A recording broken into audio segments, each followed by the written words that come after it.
Computer recording in progress. Good evening. This is The Weird Part, and I am your host, Vincent Treewell. My special guest this evening is prolific author Robert Guffey. Welcome aboard, Robert. Thank you for having me on. Oh, my pleasure. You've been a favorite guest of mine on a number of other podcasts, and I was very pleased to have you on The Weird Part tonight. Let me just jump right in. You are, to be blunt, a very successful and prolific author. How many published books, fiction and nonfiction, do you have out there? It's getting to the point where I'm kind of losing track of the number. I think it's 10 books at this point, mixture of fiction and nonfiction. I'm happy to go give you a rundown of the entire bibliography. I once saw an interview with Orson Welles on a documentary. It's called Orson Welles: A Life in Film, which I recommend. And it's like a feature-length interview with Orson Welles. And at one point, Orson Welles is telling a story about how he went to a restaurant in LA and had dinner by himself, which he said he often did. He'd bring a book with him and sit there, eat dinner, and read the book. And the waiter comes over and says, "Oh, it's such an honor to meet you, Mr. Welles. Tell me, did you do anything after Citizen Kane?" And then Orson Welles is now bristling, and he proceeds to say, "Well, yes, I did Magnificent Ambersons, and then I did The Stranger, and then I did Macbeth," and he goes through his whole filmography. And then the next day, it so happened that like Luella Parsons or some major Hollywood columnist happened to be in the restaurant at the same time. And she wrote this whole story about how last night I was at Musso and Frank, and Orson Welles came in and sat down, and then out of the blue just loudly started announcing his entire filmography to the entire restaurant. And Orson Welles said he was very chagrined and also amused at imagining the circumstances under which a director would walk in by himself, sit down, and just start like announcing his entire filmography for no reason. Anyway, the rundown. We were going to try to keep this to roughly an hour and a half. Well,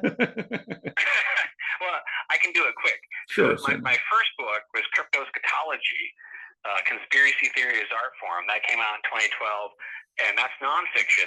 And cryptoschatology is a word I made up. Crypto is Latin for secret, and scatology means the study of shit. So you put it together, and it's the study of secret shit, and that's what that book is about. And in fact, I have a blog, cryptoschatology.com, because that word kind of encompasses a lot of what I'm interested in, and not just conspiracy theories. And then 2014, I had a book called Spies and Saucers, which is a collection of 3 novellas. And all 3 novellas take place in the 1950s, and they all revolve around spies and saucers. The first story in the book, which is called The Fallen Nun, is all about this dead nun that falls out of the sky and lands in this guy's marijuana garden up in Malibu. And he doesn't know what to do because, after all, there's a dead nun lying face down in his marijuana garden. And then, on the other hand, does he call the authorities? Because if he does, he has to show them the body and also the marijuana garden. So he's not quite sure what to do. And this is taking place in like 1959 or whatever. And then there's a knock at the door, and there's like 2 men in black types out there. And then that leads to smoking the dead reptilian skin of a dead reptilian alien, which spontaneously triggers the time travel. And it's really wild. It's quite it sounds like it. That sounds fascinating. And I really recommend it. Let's see. My third book was Camellia, a strange but true story of invisible spies, heroin addiction, and homeland security, which of course is nonfiction. And then my fourth book was a novel, Until the Last Dog Dies, which came out in 2017. And that book is all about a virus, a pandemic virus that goes around the globe. It doesn't kill you. The virus just takes your sense of humor away. It attacks the sense of humor areas of the brain. So everyone around the world is slowly losing their sense of humor, and the book is told from the point of view of a young stand-up comedian in LA. And halfway through the book, he comes down with the virus, so the humor starts sort of slowly leaking out of the book, and it's very prescient. Looking, Yes, in retrospect, I remember when the lockdown started in 2020. My friend Craig Gidney, who's also a writer, emailed me and said it's almost like you predicted all this in some strange way. that And makes metaphorical, and it just sounds like a fascinating concept. I really enjoyed writing it. That's my first novel, Until the Last Dog Dies. And then the fifth book I published was actually a collaboration with my friend Gary Rhodes, the eminent film scholar. And we wrote a book called Bela Lugosi and the Monogram 9, which is a study of the 9 films that Bela Lugosi made for Monogram Studios during World War II. And so if you're, a Bela Lugosi or a classic horror cinema fan, you will like that book. And then after that, I published Widow with Amputation and Other Weird Crimes, which is a collection of 4 novellas that take place in various areas of Southern California, all about different weird crimes. And the title story, Widow with Amputation, is a road trip between Charles Manson, who busts out of jail. It's a road trip between Charles Manson and the severed head of Mary Magdalene. Oh, God. Which is being held in a refrigerator in the Union Bank building in Torrance, California. And Manson busts the severed head of Mary Magdalene out of the refrigerator, and then they go on a road trip to Death Valley. And I'm very proud of that book, though. Of all the books I've written, I think maybe like 15 people have read Widow with Amputation and Other Weird Crimes. So it was nominated for an award. It was nominated for the Wonderland Award. It didn't win. It lost to a book by John Skipp, which is totally fine, since John Skipp is one of the founding fathers of the splatterpunk genre, who I read when I was a teenager. In fact, the only book I've ever stole from a bookstore was a paperback called Book of the Dead, edited by John Skipp and Craig Spector. And that's the only time I ever stole a book. And the reason I did it was because my friend Damien, who I wrote about in Camelio, would just steal stuff all the time, and he did it with such grace and skill that it got me curious as to what would that feel like. And I mean, Damien would just, one time I was with him and he took a giant, like Taschen-sized Andy Warhol art book and put it in his pants and just walked out with it. So the thing was huge, this book. And so I decided to start out small with this paperback, The Book of the Dead, and I slipped into my inside jacket pocket. And at the time, there were no like beepers going off or anything. This is like 1988. And there used to be no security in a lot of places. There were no cameras. There was no alarms or anything like that.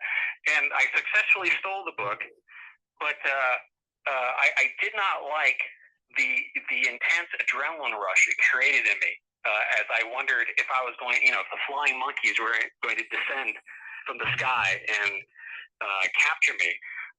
So that's the only time I ever did that. However, so it was weird decades later that I ended up on the same nomination list with John Skipp, whose book I stole, and I prevented him from getting like 5 cents royalties or something.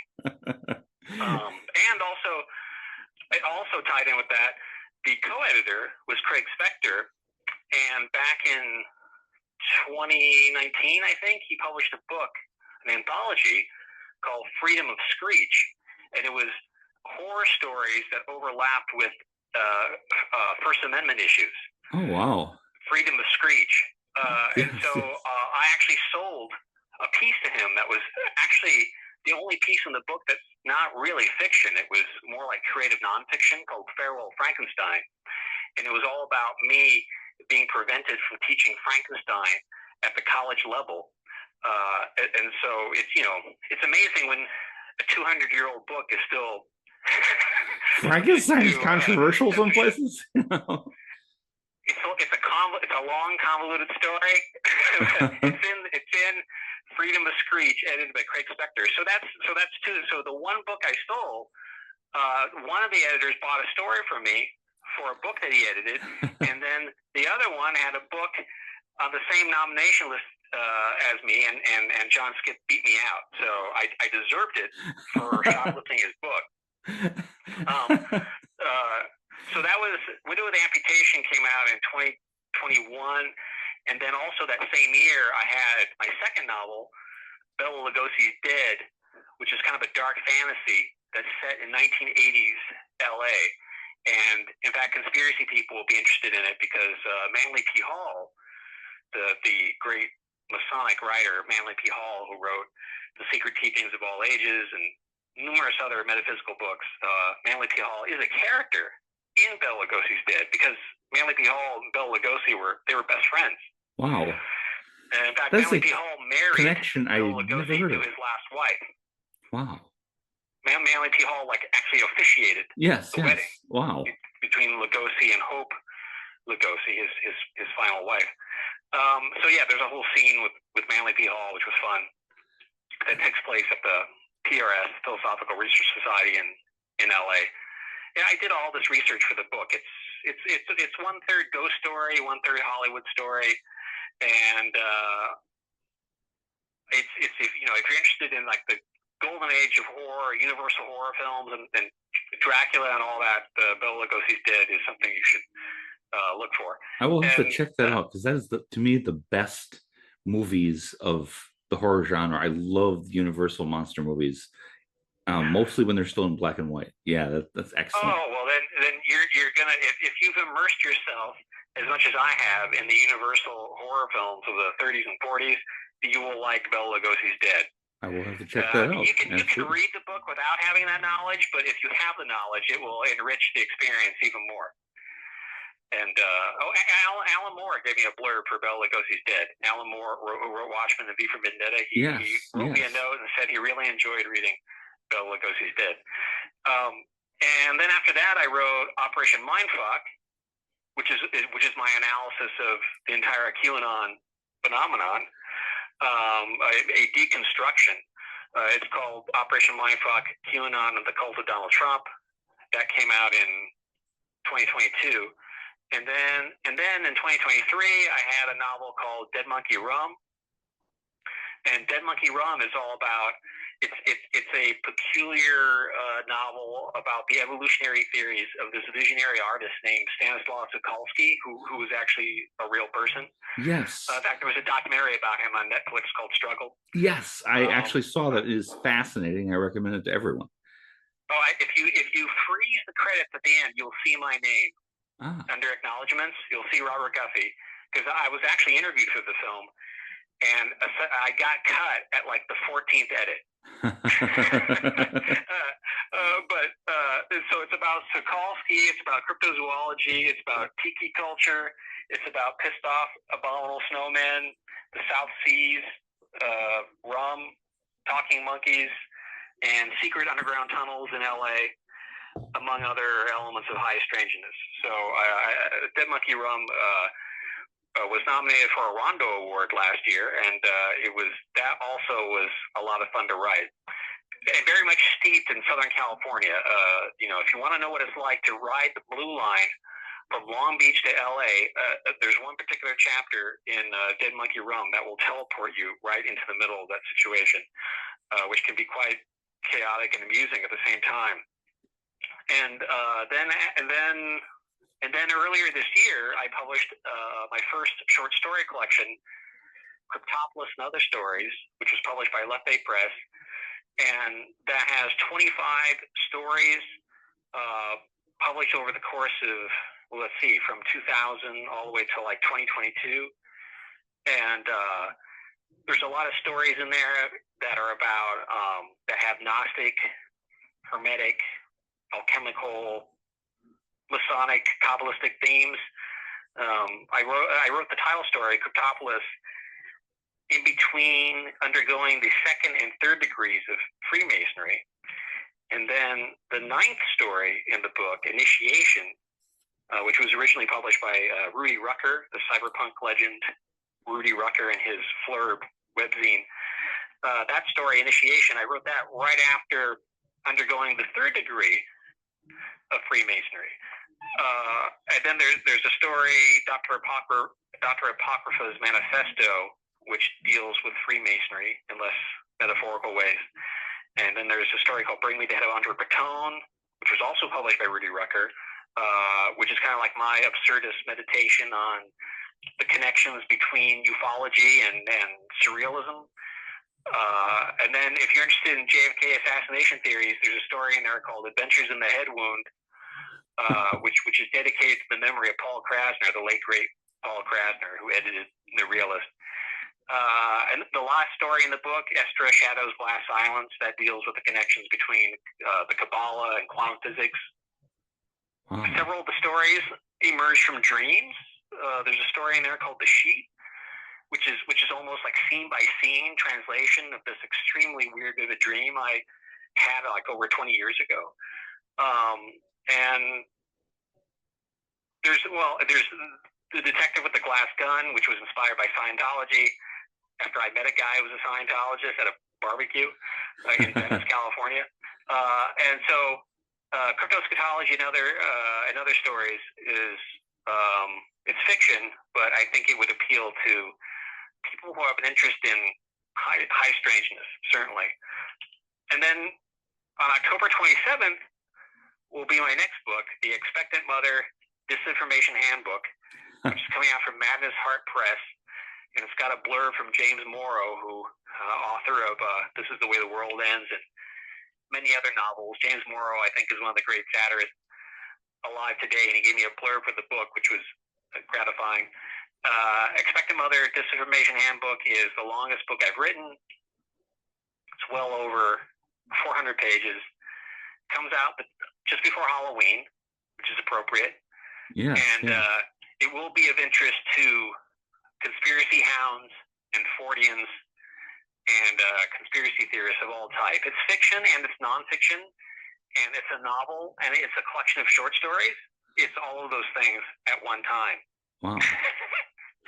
Well, I mean, and very proud of that one. Anything called Expectant Mother's Disinformation, it sounds like it's ripped from the headlines. Wow. It's strange because the book, in a way, emerges from Operation Mindfuck. Though I actually started working on it in 2007 and 2008 because that's when my wife was pregnant. So I decided to write a chapter for each day that she was pregnant. Oh, wow. And so the typical length of a pregnancy is 288 days. So I thought, okay, I'll do 288 chapters. So some days, I would do like 3 chapters in one day. And then another day I would do none because I wasn't able to. Then I had to catch up later on. And by the end of the entire process, I had these 288 chapters. And I thought, this book is brilliant. And somebody will immediately buy this. There's been 2 books I've written where the response from the publishers have been just like stunned silence or confusion or anger. And the 2 books are Camelio and The Expectant Mother Disinformation Handbook.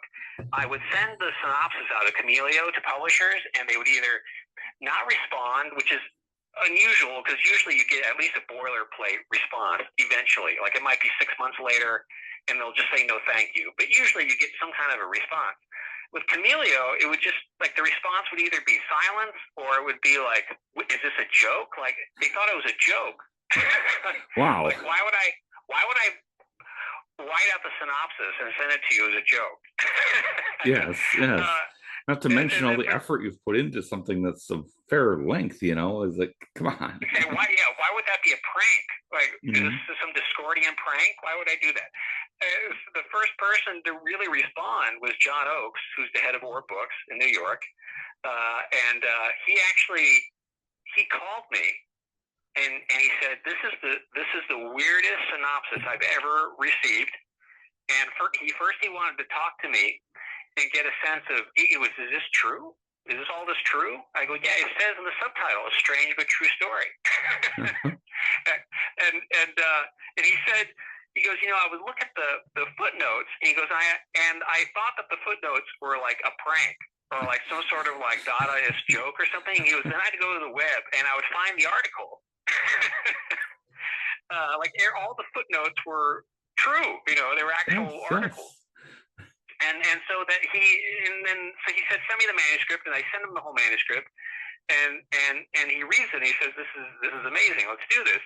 But it kind of like takes someone to be curious and actually like call you up and go, is this true? And Expect a Mother Disinformation Handbook was the same reaction. It was just this kind of like confusion. Like, what is this? I don't know what this is. It a novel? Is it a short story collection? Is it fiction? Is it nonfiction? I don't know what to call this. We don't know what this is. Therefore, how can we publish this? And so eventually I just put it aside, and I thought, okay, there's something wrong here. It's like not connecting to anyone that I'm sending this to. So then, like years passed, I went on to other projects. I didn't even think about it. And then after I wrote Operation Mindfuck, which is really all about something that I had seen evolving over the years, ever since I first started getting interested in conspiracy theories at some point in the late 80s, early 90s, was I would observe this kind of weird overlap between the far right and the far left. And then the militia movement comes along, and it combines these kind of like, there's kind of far left conspiracy theories and right wing conspiracy theories all into like one pot. And so when I wrote Expect a Mother Disinformation Handbook, the whole book is supposedly a scholarly text doling out information that the expectant mother needs to know about her pregnancy. And when my wife was pregnant, I would read all these expectant mother books, expectant father books, and I noticed that a lot of them would just kind of like, the purpose of it was to instill fear in you, so you would go out and buy products. Oh boy. And so the Expectant Mother Disinformation Handbook is all about, it's like that, but exaggerating it 1,000 times. So, and it's, I imagined when I was writing it that the fictional team of people who are writing this book, I imagined some kind of like colony of evangelical Christians who are also super into like New Age mysticism and conspiracy theories. And they're living like on a commune up in Grass Valley in Northern California. And the team of these people are like writing this book. So when I sent it out to publishers, I realized in retrospect, after Operation Mindfuck came out, and I did a whole 5-part series on Salon about QAnon and the intersection between the far right and the far left when it comes to New Age mysticism and conspiracy theories, I realized, the reason that people weren't responding to the satire in Expecting Mother Disinformation Handbook is because they didn't know what it was satirizing. It was so far out in advance that QAnon needed to happen for people to understand what it was I was even talking about. So after my Operation Mindfuck came out, I go, it's time to return to the Expectant Mother Disinformation Handbook. So I pull out the manuscript, and I went at it with a knife and just cut out any chapter that I didn't think was a 10. I remember reading a review of Richard Brautigan's book, The Tokyo Montana Express, by Richard Brautigan, who's a brilliant novelist. He wrote novels like In Watermelon Sugar. Yes. Brautigan is brilliant guy in kind of the I want to say hippie era, for lack of a better term. Yes, definitely hippie era. Certainly becomes popular around the same time as Kurt Vonnegut. Definitely in that kind of tradition, and his writing, when he was writing really well, he was brilliant. And then there are others that are just not quite up to the same level as Trout Fishing in America or in Watermelon Sugar, or The Abortion, which is subtitled a romance. Yeah, The Abortion, a romance. And so in Tokyo Montana Express, there's a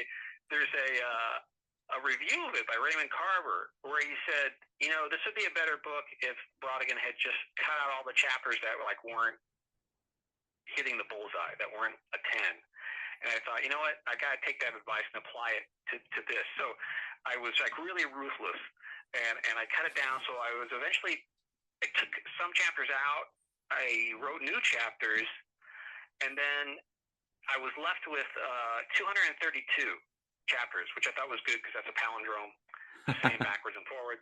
And there's a lot of stuff in the book about backwards, like reverse thinking. And anyway, I thought that was appropriate. So at first that bothered me because I thought, well, the whole concept was it's a chapter per day of the pregnancy, and so it's supposed to be 288 days is the standard length of a pregnancy.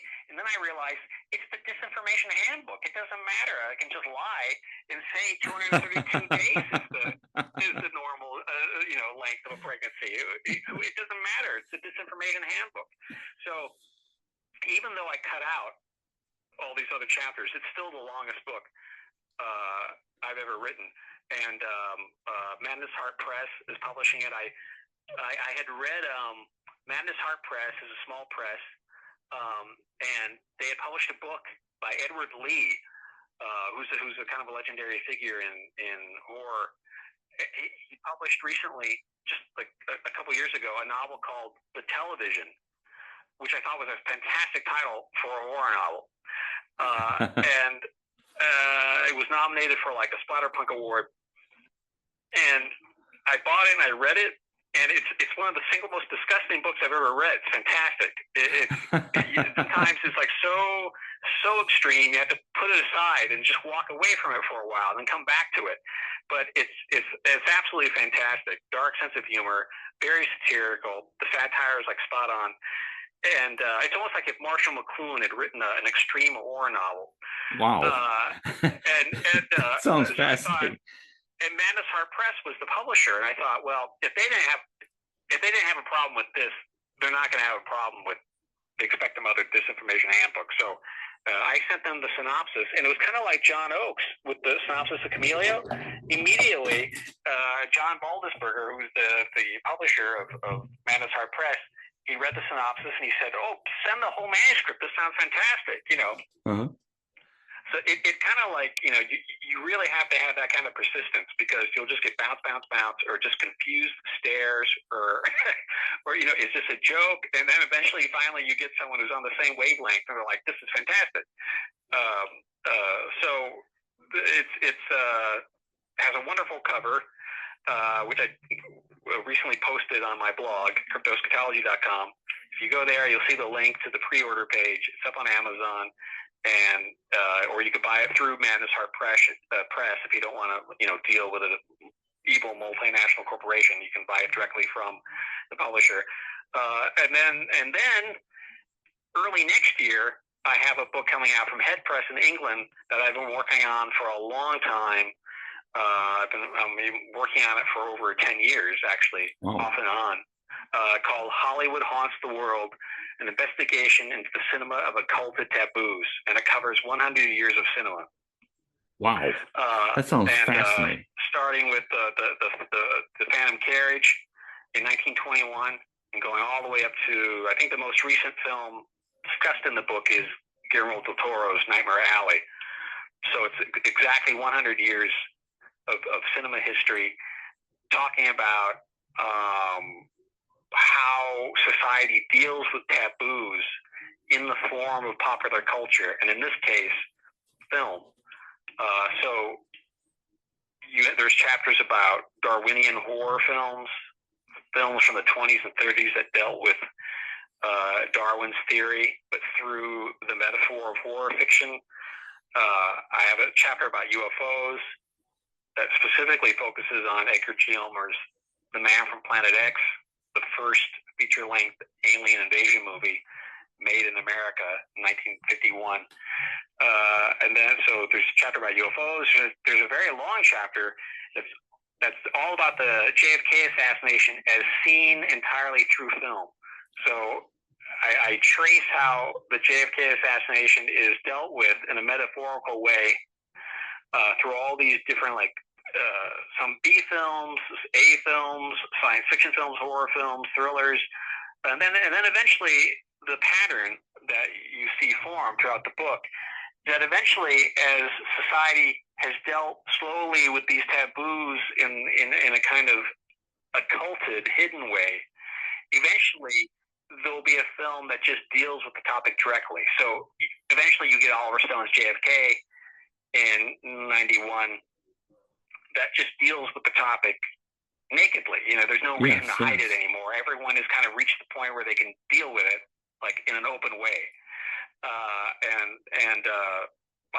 In the Darwinian horror film, I talk about how you get Darwinian horror films in Lon Chaney Sr. in the 20s and in the 30s, like Murders in the Rue Morgue, the Bela Lugosi film, and on into the 50s, and then eventually you get Inherit the Wind, which is a film about the Scopes monkey trial, which specifically deals with teaching Darwin's theory in public schools in a kind of a docudrama kind of way, with Frederick March and Spencer Tracy, and so eventually it gets to the point where you don't have to disguise it in a metaphor anymore, and there's other chapters about Jack Parsons and Gnosticism, and on and on. So it's a very big book, and I'm almost done proofreading it, and it should be published early next year. And in terms of the books, that pretty much covers the bibliography. Yes. Well, and wow, that's a lot. And it sounds like a lot of really great, very interesting publications that definitely need to pick up some of those. Yes, by all means. And also both fiction and nonfiction. That's the thing. I've always been interested in both. I think, I don't know exactly if it's an equal amount, but it's almost an equal amount, shuttling back and forth between fiction and nonfiction. And that's the interesting thing about Expectant Mother Disinformation Handbook, because in that book it actually merges the two into one book. Yes. And trust, humor is a big part of that, isn't it? What was that? There's a lot of humor in the Expectant Mother's Disinformation Handbook. Oh yes, a lot of humor. It's very definitely a satirical book, and in the Swiftian tradition, not Taylor Swift, but Jonathan Swift. Yes. Gulliver's Travels, not Taylor Swift. Yes, Gulliver's Travels and A Modest Proposal. In fact, I think A Modest Proposal is a better analogy for the type of humor that you'll find in the Expectant Mother Disinformation Handbook. And to refresh my memory, is A Modest Proposal where it's suggested that the British use Irish children as a food source? Yes. Okay.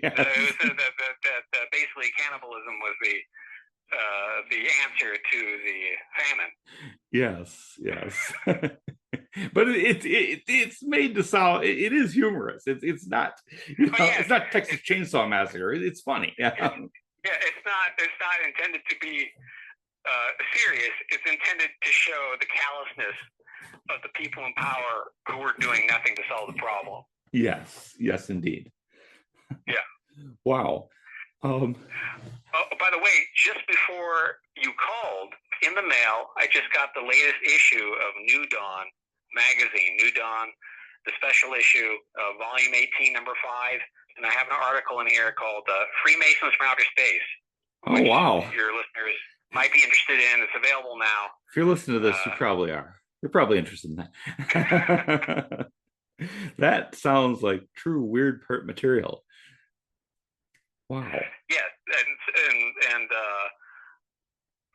I have a short story called Roratorio that's going to be in a new anthology called The Underdog's Rise, Volume 2, that's being published this month by Underdog Press. And Camelio readers might be interested in that story. I mean, there's kind of a tie-in in a way. And then I also have a novelette, The Land of Thieves and Shadows, which will be in this new anthology called Becoming Nosferatu. It's stories influenced by F.W. Murnau's film Nosferatu from the 20s. Yes. And this is the 100th anniversary of Murnau's film this year. Oh, wow. And the book will be released on December 10th. and it's edited by Gary D. Rhodes and Matthew Sorrento. And Gary is the one with whom I wrote the Bela Lugosi and the Monogram 9 book.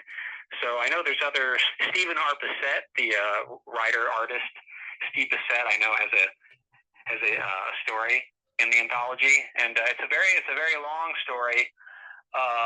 The Land of Thieves and Shadows it's inspired by Nosferatu, but I think readers will see analogies between that story and what I've written about in Operation Mindfuck. Wow. Okay.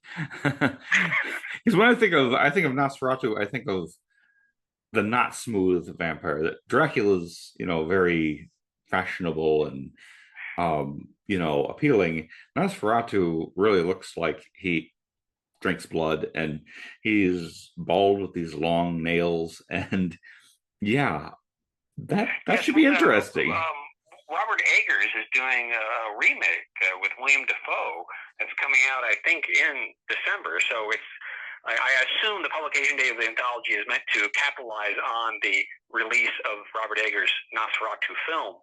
Oh, wow. Which would be interesting to see, because essentially Murnau's film is really, it's Bram Stoker's Dracula. It's a ripoff of Bram Stoker's Dracula.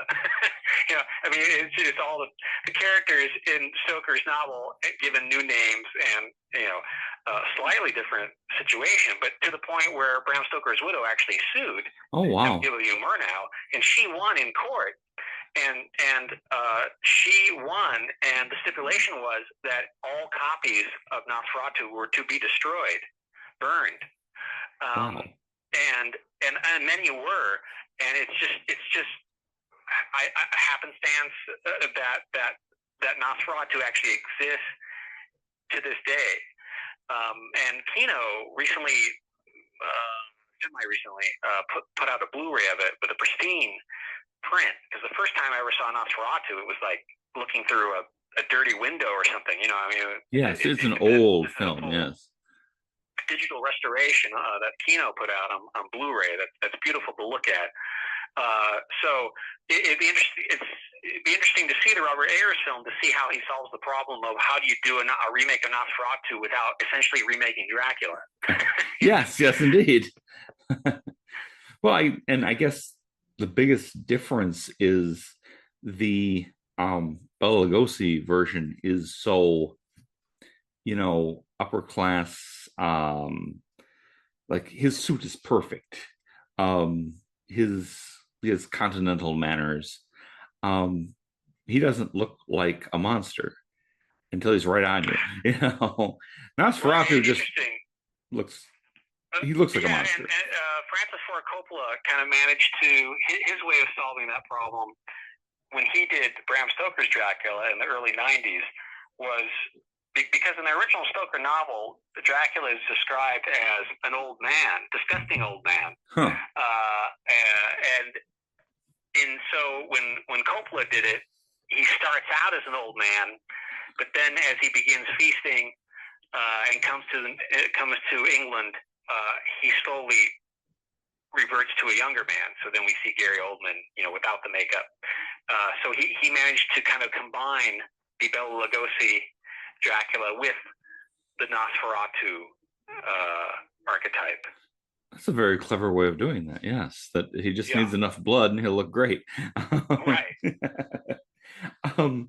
Let me see. And also, Coppola's film has a scene in it that's one of the great scenes from Dracula. In fact, if you go to YouTube and look up Mercury Theater, you will find Orson Welles' radio adaptation of Dracula, in which Orson Welles plays Dracula. Oh, wow. Which is quite fascinating, because I remember hearing an interview with Orson Welles and Peter Bogdanovich, and Orson Welles was talking about how he had always wanted to do his own film adaptation of Dracula, which would have been amazing. And Orson Welles in the interview says that one of the scenes from the book that was never been in a film is a scene where Dracula comes into the castle and Jonathan Harker is there, and he has a bag, like a big sack, a leather sack filled, and it's squirming, and you hear the cries of babies. and it's filled with all these Oh babies that man. he has stolen from the village at the bottom of the hill, and he feeds the babies to the weird women, the vampire women, Yeah. in his castle. And Coppola actually has that scene in the film. I find Coppola's Dracula to be actually quite fascinating, though it doesn't. I don't know that it entirely coheres as well as perhaps other versions, but certainly visually, it's stunning. Yes. That is not a film I have seen yet, but that's one that, yeah, it sounds very much worth viewing. That sounds fascinating. They went out of their way to do all the special effects in camera. They wanted to use only techniques that would have been available to someone if you had made the film back, when Bela Lugosi first did his version, when Todd Browning first directed Dracula back in 1931. So all the special effects you see there, even though they seem sophisticated, they're all in-camera tricks. And I know that Coppola really studied the films of Mario Bava to figure out how to do that. Really, really fascinating. Yes, it sounds like it. Wow. Um, that's something I'm gonna have to go see. Oh, I'm gonna stream it, obviously, but yes. That sounds really interesting. Um, I'm just gonna just to, change subject a little bit. Um, conspiracy, parapolitics, and the paranormal are recurrent themes in your works. I mean, that's a lot of the stuff that you write about. Which came first, your interest in these subjects, or being driven to being an author? Or do they just go hand in hand, intertwined the whole way? In a way, it goes hand in hand. I remember in 1996, I went to the Clarion Writers Workshop in Seattle. The Clarion Writers Workshop has been going on for decades, and it's specifically meant for budding science fiction, fantasy, horror writers. And a lot of famous authors have come out of the Clarion Writers Workshop, including Octavia Butler and Vonda McIntyre and a whole bunch of other people. And If I can just butt in for 2 seconds, yeah, Octavia Butler is the only author to write something that genuinely scared me as an adult, and that's Bloodchild. That was yeah. horror, man. That was wow. There's Bloodchild, her collection, Bloodchild and Other Stories, is an amazing collection of stories. Very, very small collection of stories, but I think there's 2 essays and a handful of stories, but they're all worth reading. And Octavia Butler, I met Octavia Butler oh wow. at a reading at the Elliott Bay Bookstore in Seattle, because she lived in Seattle, and she was doing a reading for Parable of the Talents, which was her sequel to Parable of the Sower. And I remember she said she didn't like reading from her books. She found it boring to read aloud. So she read poems that were part of the book, and then she kind of just talked extemporaneously, or took questions from the audience, and then she signed books. And my friend and I went, and we waited in the line, got a book signed, and I interacted with her for 30 seconds. Nonetheless, it was. I'm sure it's a cool experience, though. I mean, that's a person. Yeah. She's Particularly really at the time, fascinating. there was no way to know that she was going to die so young. Yes, she that's died only a unfortunate. few years later, after writing The Fledgling, her own version of the vampire story. And she left her house. The way I've heard the story was she left her house, tripped, fell, hit her head against a rock, and died. Wow. She was in her early 50s. Yes. Just completely random. But so when I went to Clarion in '96, it's 6 weeks during the summer, and each week is taught by a different instructor, a different writer or editor. teaches each week. And so Jack Womack, who was a novelist who I had read, was teaching at Clarion in '96. If you've ever read Random Acts of Senseless Violence, definitely I highly recommend it. That's a novel that Jack Womack published in the early '90s. It's extremely prescient in terms of everything that's going on now. I highly recommend it. Random Acts of Senseless Violence. And Jack Womack was talking about how when he was growing up in Kentucky, a lot of his peers grew up reading science fiction writers like Robert Heinlein and Arthur C. Clarke, etc. And that's where they got their quote sense of wonder from. Jack said that's not where he got his sense of wonder from. He got his sense of wonder from discovering a paperback by Charles Fort at a thrift store when he was 12, or around that age. And so I had a somewhat similar experience when I was around that age, 12 or something. My mother worked at a thrift store in downtown Torrance called Thrift Village, and she brought home a stack of books from the Danbury Press, edited by Colin Wilson and Uri Geller. Oh, wow. And each volume had a different theme, and they were kind of like more esoteric versions of Time Life books on the supernatural. I mean, they had that same format. Yes. Hardcover, like oversized hardcover. And one volume had a chapter about this guy named Charles Fort, who wrote books about frogs falling from the sky. And one of the books was called Lo, L-O, exclamation point. And I remember they had a reproduction of the dust jacket of the first edition, which showed these frogs falling out of the sky. And I was like, what the hell is this? And I tried to find books for it, but this was like the early 80s, pre-internet, so I checked the public library, no luck. There were no Fort books in print at that time.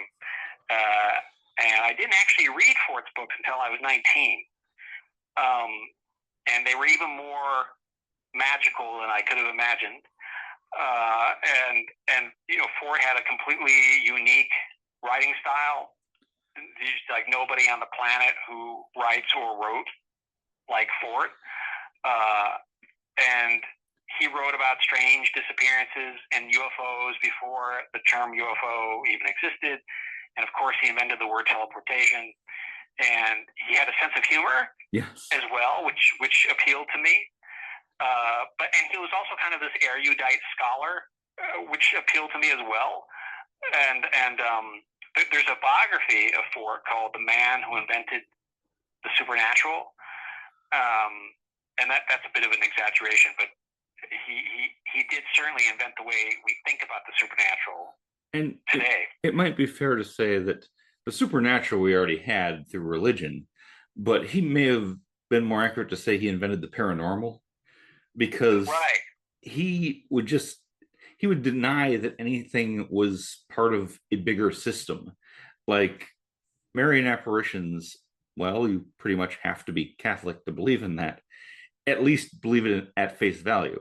But he didn't believe in anything at face value.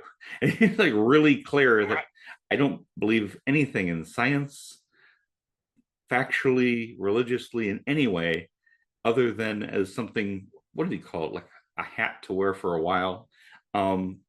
He was so eclectic, and you're right, he's one of a kind. There's not a bunch of other Forts. There really aren't. Yeah, I could. It was a kind of secular version of the supernatural. Yes. Because it wasn't connected to any kind of religious tradition. He wasn't saying they were quote miracles unquote. And he also wrote fiction too. I mean, he wrote a novel. The first book he ever published was a novel called The Outcast Manufacturers, which is very hard to find, but worth reading. He wrote short stories. Oh. He had short stories published in literary journals at the time that were being read by his contemporary novelists and short story writers, and One of the stories was illustrated. I found this detail in one of the biographies I read. One of his short stories was published with illustrations by George Harriman, who did Crazy Cat, one of the most famous comic strips. Oh, yes.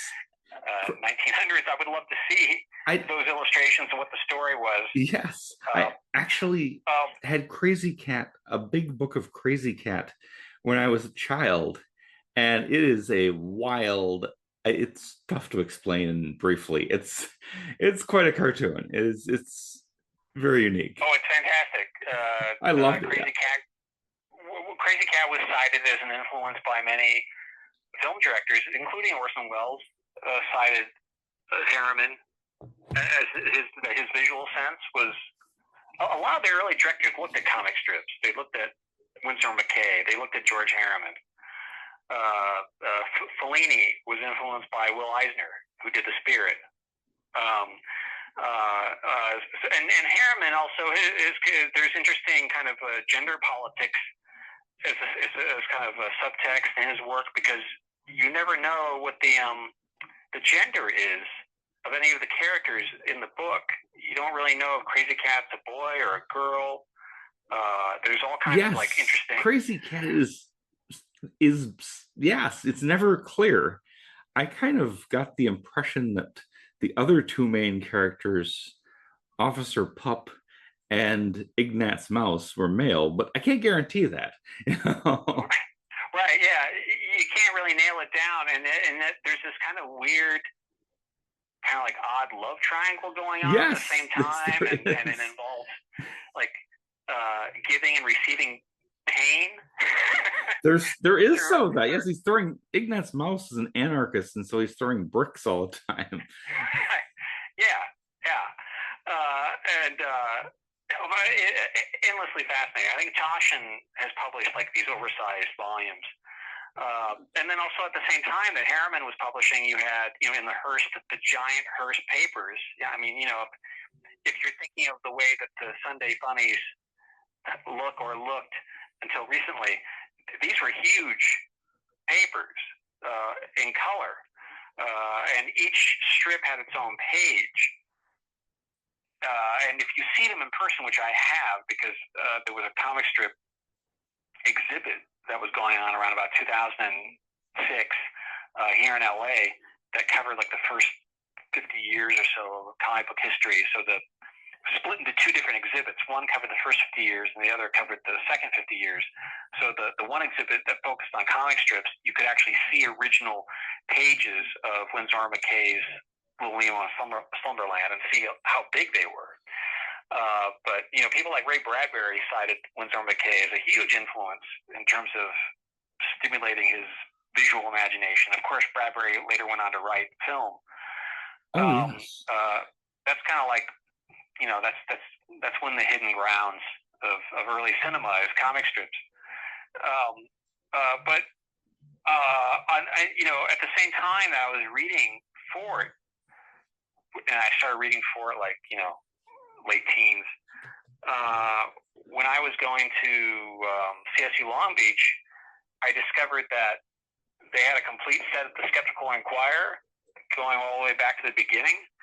And the Skeptical Inquirer was written by people who seemed equally obsessed with the supernatural, but with the intent to tear it down. Yes. So when I would sit in the library and read some of these old issues of the Skeptical Inquirer going all the way back, and in the early days, that magazine was called the Zetetic, which is Greek for inquiring skeptic or something like that. But in the early days of that magazine, which is still being published, they actually had ufologists like Jacques Vallée writing articles for them.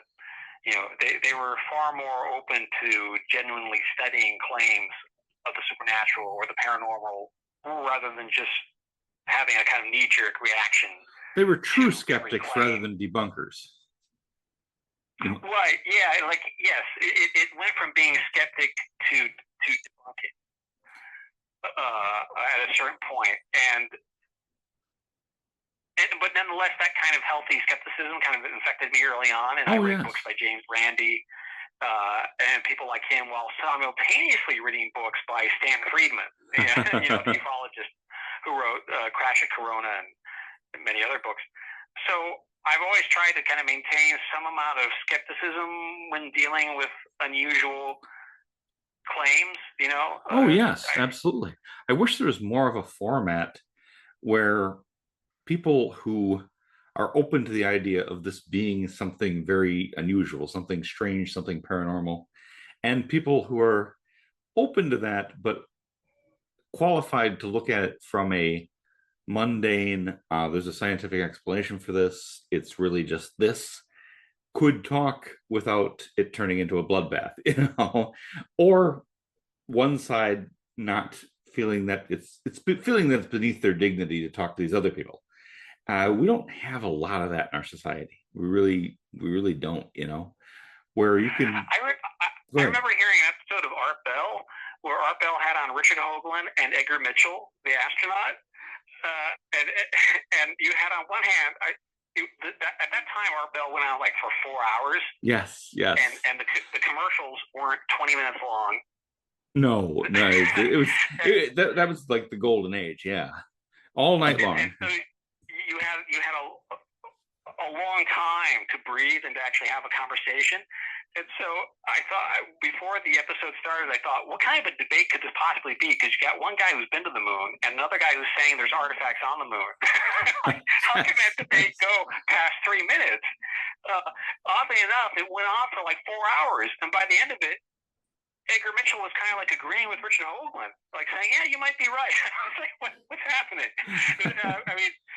If those two guys can have a debate and like come to some sort of agreement, then you would think that any issue would be able to be talked about in a polite and civilized way. But it's rare. John Keel said, "Belief is the enemy." Yes. So when you start believing something for no reason, you're kind of on the path to no return, which is kind of, and I wrote about that in the introduction to the first book, Cryptoschatology. I talk about what Robert Anton Wilson, referred to as the chapel perilous in people who are obsessed with conspiracy theories, that there's a certain point where you go past the point of no return and you get lost in the hall of mirrors. You get so far down the rabbit hole, you can't climb up again. And I talk about that in the introduction to Cryptoschatology, and because the introduction would have been written in 2012, just before the book was published. So in the introduction, I'm talking about the park outside my apartment where I lived at the time. There were these like protesters protesting Obama, and it was like the Tea Party. Oh, yes. So like talking pre-MAGA Tea Party people with signs saying. An adult is president! ! And there was someone else had a sign that said, Obama is going to build concentration camps, and concentration was misspelled. Yes, I remember the Tea Party. Oh man! Even if you go back and look at that introduction in 2012, I'm writing about how there are certain people who think that the only way a black man could have been elected president is if the Illuminati interceded on his behalf. And so I write about, going back, if you look at that introduction, you can see, Operation Mindfuck on the horizon. Yes. So I'm not aware of it yet. You can kind of see us draw a straight line from that introduction, talking about the Tea Party and their appropriation of conspiracy theories, and draw a straight line there right to Operation Mindfuck and the analysis of QAnon, because that's sort of the ultimate example of getting lost in the hall of mirrors. I once interviewed Stephen Heller, the bishop of the Gnostic Church in LA. I interviewed him in 2003. He lives in an apartment in the shadow of the Hollywood sign, which is, you go to his apartment, the Hollywood sign's like just above. And I sat there and I interviewed him for several hours. And he talked in there about how that he had communicated with Israel Regardie, about how Israel Regardie always suggested that before you get involved in ceremonial magic, you should have some background in psychology. that doesn't mean, having a PhD, but that you've studied it to some extent so that you have some sort of background before getting lost, in limbo, studying ceremonial magic and practicing it. And Heller said he was, unfortunately, it seems like a lot of people who are drawn to the subject of ceremonial magic are the exact opposite people. like the most neurotic people who have no background in psychology, no critical thinking whatsoever, get involved in ceremonial magic and just get lost, And I've always thought that you can draw a parallel between ceremonial magic and conspiracy theory and psychedelics. Like Tim Leary always talked about the right set and setting. You should use psychedelics under the right set and setting. In other words, you should know what you're doing. Yes. And you don't want to go. The danger isn't, demons aren't going to drag you to hell, but you can totally lose your mind. And, that's one of the, guardrails in Kabbalah. They don't let you get involved until you're a certain age and have reached a certain level of stability in your life, because this is very potent stuff, and all of the things you mentioned,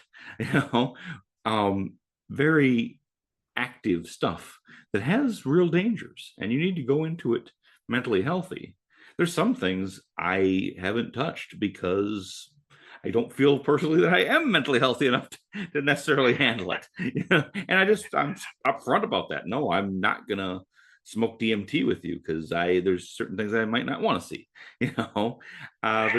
There's you need to know yourself, and you need to know your limitations. And if you're gonna step out there, you need to be stable enough to handle the things that you may encounter in more ways than one. I think that's a very wise idea. Terence McKenna said that there are people who need to dissolve boundaries, and there are people who need to maintain boundaries. And the people who need to maintain boundaries probably shouldn't be experimenting with psychedelics. Yes, I'd say that's very true. But the people who need to dissolve boundaries, those are people who,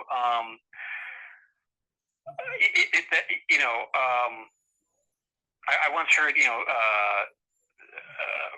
Timothy Leary talking about psychedelics as a circuit breaker for the brain. That it unlocks certain deeply held assumptions that that have accrued around your brain since you were a baby, and that psychedelics can operate as a kind of circuit breaker to cut through all that. And I've always thought of having gone through the third degree initiation of Freemasonry. I think that the third degree is kind of like the medieval version of LSD, in the sense that it can also, I think, specifically designed to be a circuit breaker and to kind of induce an out-of-body experience. And it's supposed to distort, in a good way, your consciousness to alter your mind, not in a mind control kind of way, but to get you to see reality from another perspective. So you come out of the initiation changed to some degree. If I may, would it be fair to say it kind of replicates a near-death experience in a way? Well, yes. Yeah, I mean, I think that's its intention. Yes. And that, I mean, you could, so like initiation, psychedelics, conspiracy theory, ceremonial magic, all those things you can put into the same category as being potential circuit breakers. That makes a lot of sense. Yes, there is parity there. There's a real, there are similarities, most definitely.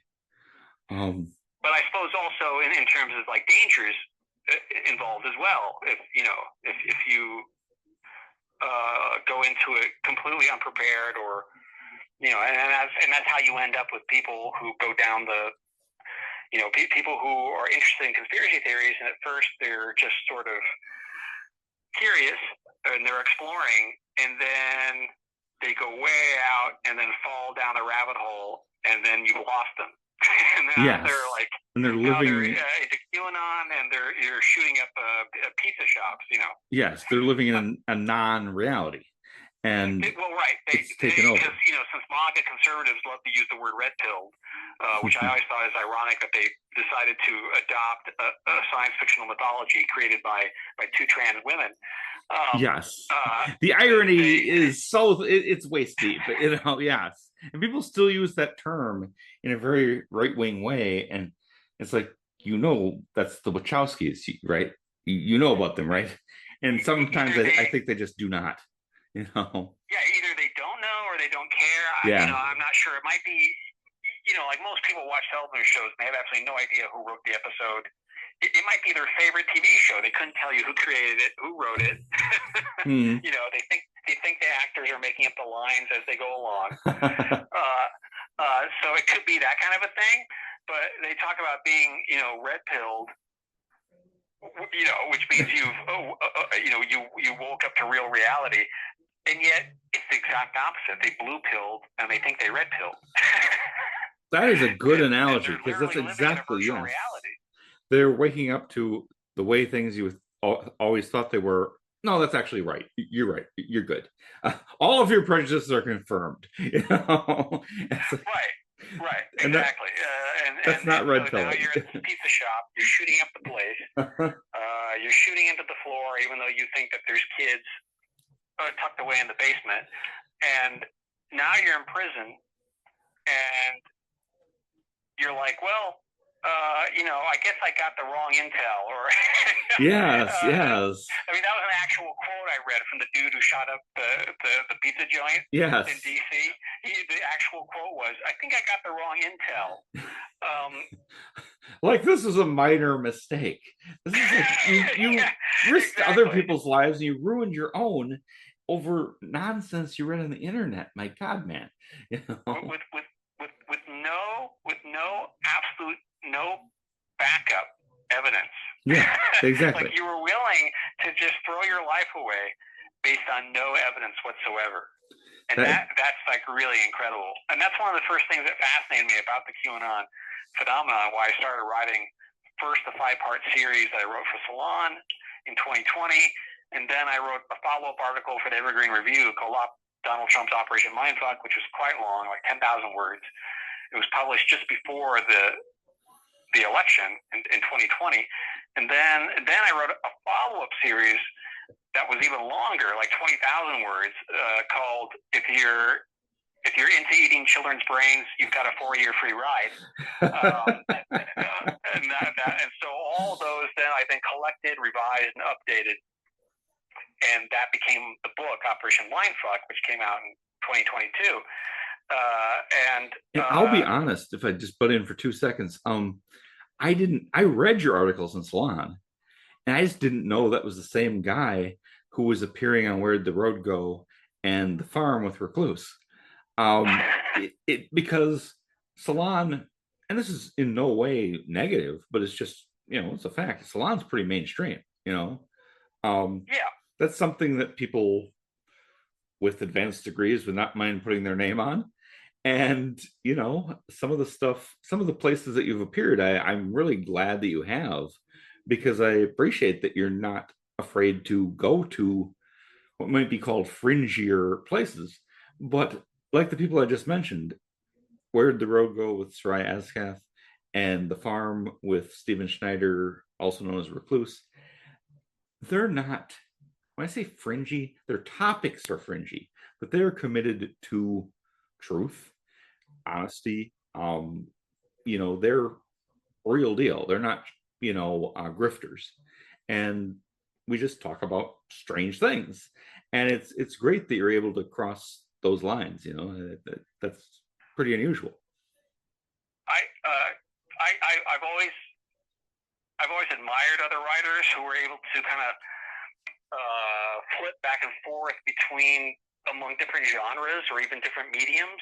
People who wrote novels and they also wrote screenplays, and or people who write science fiction and they write mainstream, just realistic stories. Yes.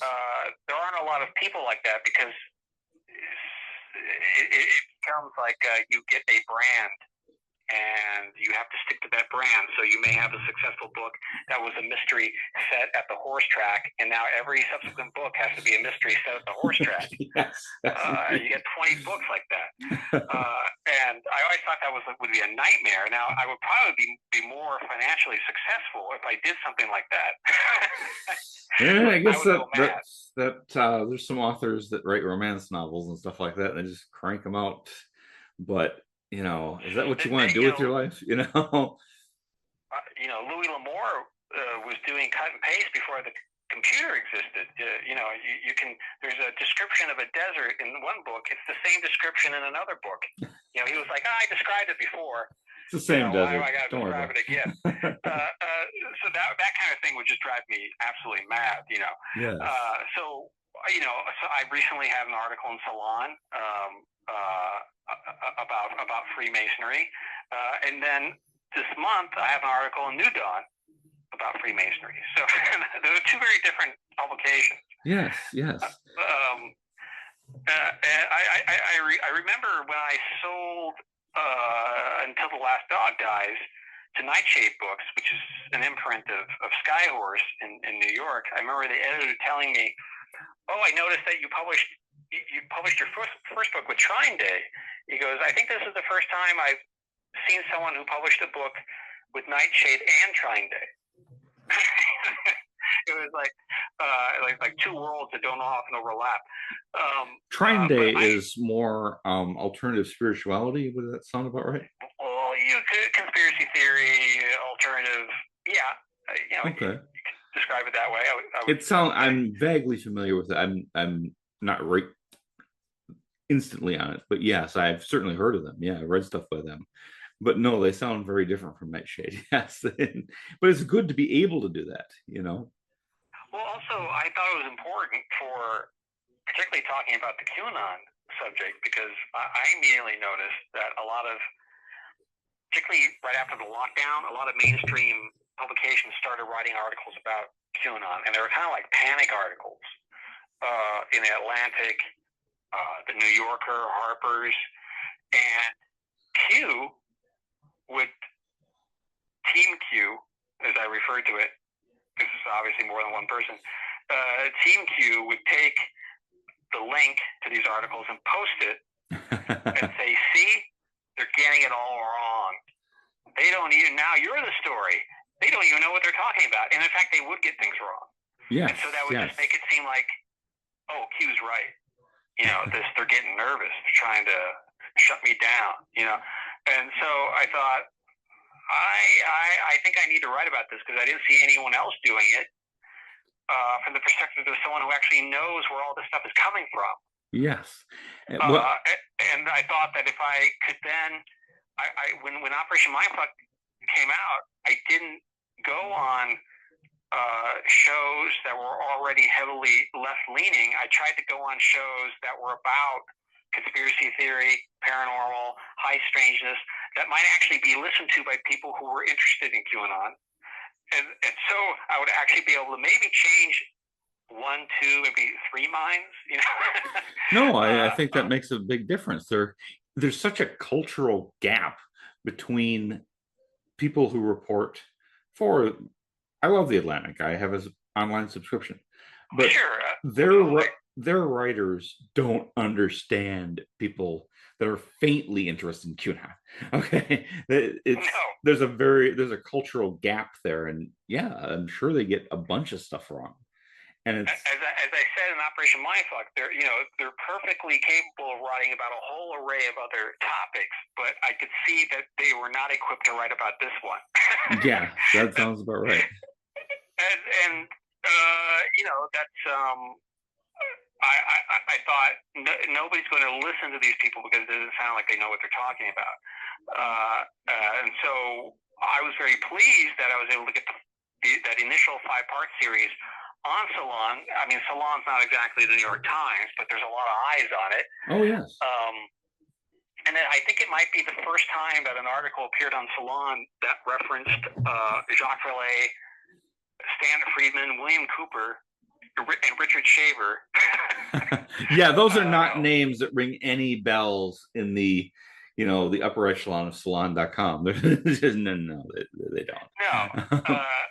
And so it was satisfying to be able to get because there are people who will write a whole series of, say, like anti-Trump articles, and then it's published in Mother Jones. I mean, the MAGA people aren't reading Mother Jones. You're really preaching to the choir. Yes, 100%. That happens all the time. And to be effective, I mean, if we're going to do anything other than have a mutual appreciation society and agree with each other completely, you want to be able to reach the people that it might actually make a difference.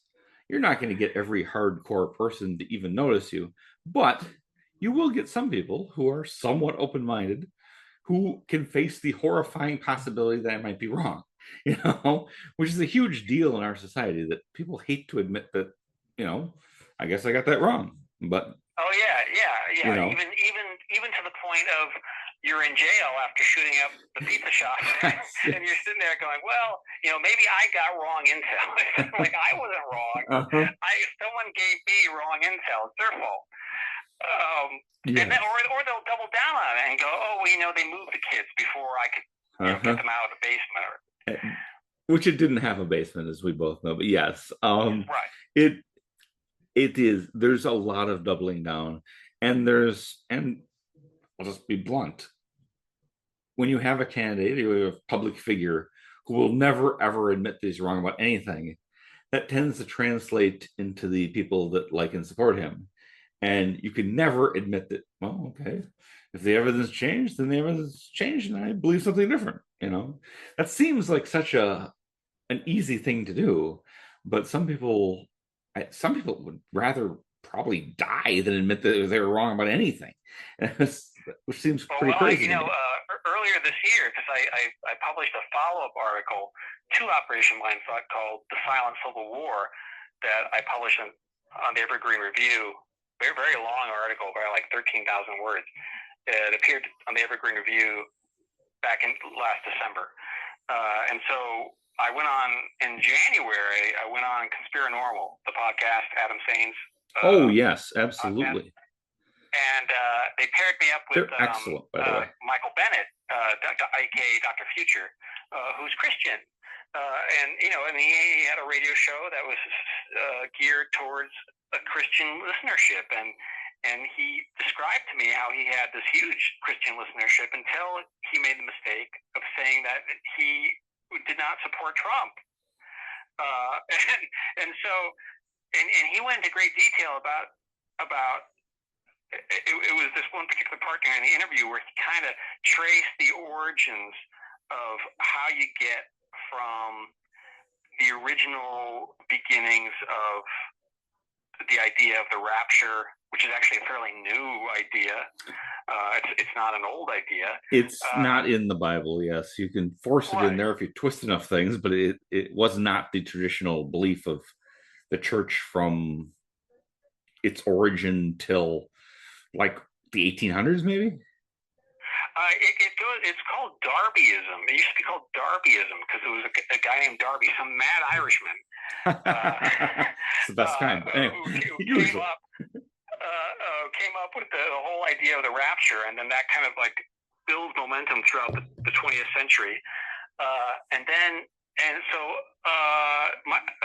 Michael Bennett was talking about how then you go from there to the late great planet Earth, in the 70s, and then from there you go into like the satanic panic of the 80s, and then from there you go into like 9/11, and then it's this anti-Muslim sentiment, that the paranoia seeps into the whole thing, and then eventually you get to where we are now with MAGA and QAnon, and he said something quite illuminating. He said with the QAnon version of all this, it would be that you feared strangers, you feared immigrants, or you feared Muslims, or you feared, liberal hippies or whatever. Now the people you fear are your neighbors, but you trust strangers on the internet. Yes. Wow. The irony there is thick. Yes. and based on nothing, you trust someone you've never seen, and the words that they're posting on the screen. But when your local preacher stands up at the podium and says, from the pulpit says, "Oh, maybe you should be skeptical of this QAnon stuff," they've just thrown those people out of the church. Yes. And so there are people who priests who are reluctant to even speak out against it because they'll just get tossed out by the congregation. Yes, that is, it's especially since the lockdowns, it's it's amped up, and it's really become a very different society over a very few years. I remember '08, and I mean, I don't usually deal with a lot of politics here, but I'll just say this. In '08, I had to sit down and think which of these two candidates I actually want to vote for, because I respect John McCain and I respect Barack Obama. And I have to make that decision in a positive way because both these guys are pretty great. And it's been all downhill from there. Yeah, it's a different world than what that was. I don't like want to break off too much from where we're going, but there's a couple things I want to make sure I wanted to talk about with you, time being limited. You know what I mean? I mean, time being limited at all to we're not still talking at 4 a.m, which we could easily do. Yes. One of the most fascinating things I've heard you mention is that author Walter B. Gibson, who is best known for the early 1900s radio play and novel character The Shadow, had a novel where a conspiracy follows a mysterious figure named Q. What can you tell us about that and the rather obvious reflection in our time? That's fun. In fact, that was one of the main inspirations for writing this follow-up, The Silent Civil War, which is where I talk about this, because I'd written Operation Mindfuck, so I'd written the 5-part Salon series, I'd written the follow-ups for Evergreen Review, then I did the book, and I thought, okay, that's enough. I don't want to be talking about this. I don't want to talk about this forever, Oh yeah.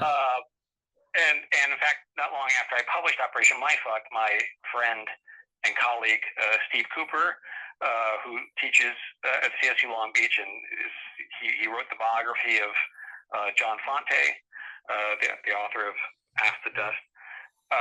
Cooper, he gave me some advice. He said that he'd been working on this project for a long time that involved doing a lot of really heavy research into World War II and some really depressing stuff. So he said, after researching something as depressing, whether that's QAnon or World War II, it's probably a good idea to just pack away all your research material and just kind of get away from it for a little while. Just back away from it, do you for a little while, and get a fresh perspective on things. You don't want to wallow around in this darkness forever. And I said, that's a good idea. So that's why my next book was Dead Monkey Rum, which is this kind of crazy cryptozoological comedy. Which sounds hysterical too. That just sounds really good. You'll enjoy it. I guarantee it. I figured he's given me some good advice here. So one night I put aside my research material on the alt-right, and I pull out one of the many books sitting on my bookshelf that I've not gotten to yet. And I've always had an interest in the pulp era of New York of the 1930s, and the pulp writers of that Oh, time. yes. And so there's a recent book by Will Murray called Master of Mystery, The Rise of the Shadow, which is all about the Shadow, created by Walter B. Gibson, who was a stage magician. Gibson was a stage magician who wrote a lot of books. He wrote nonfiction and fiction. He wrote scores of shadow novels.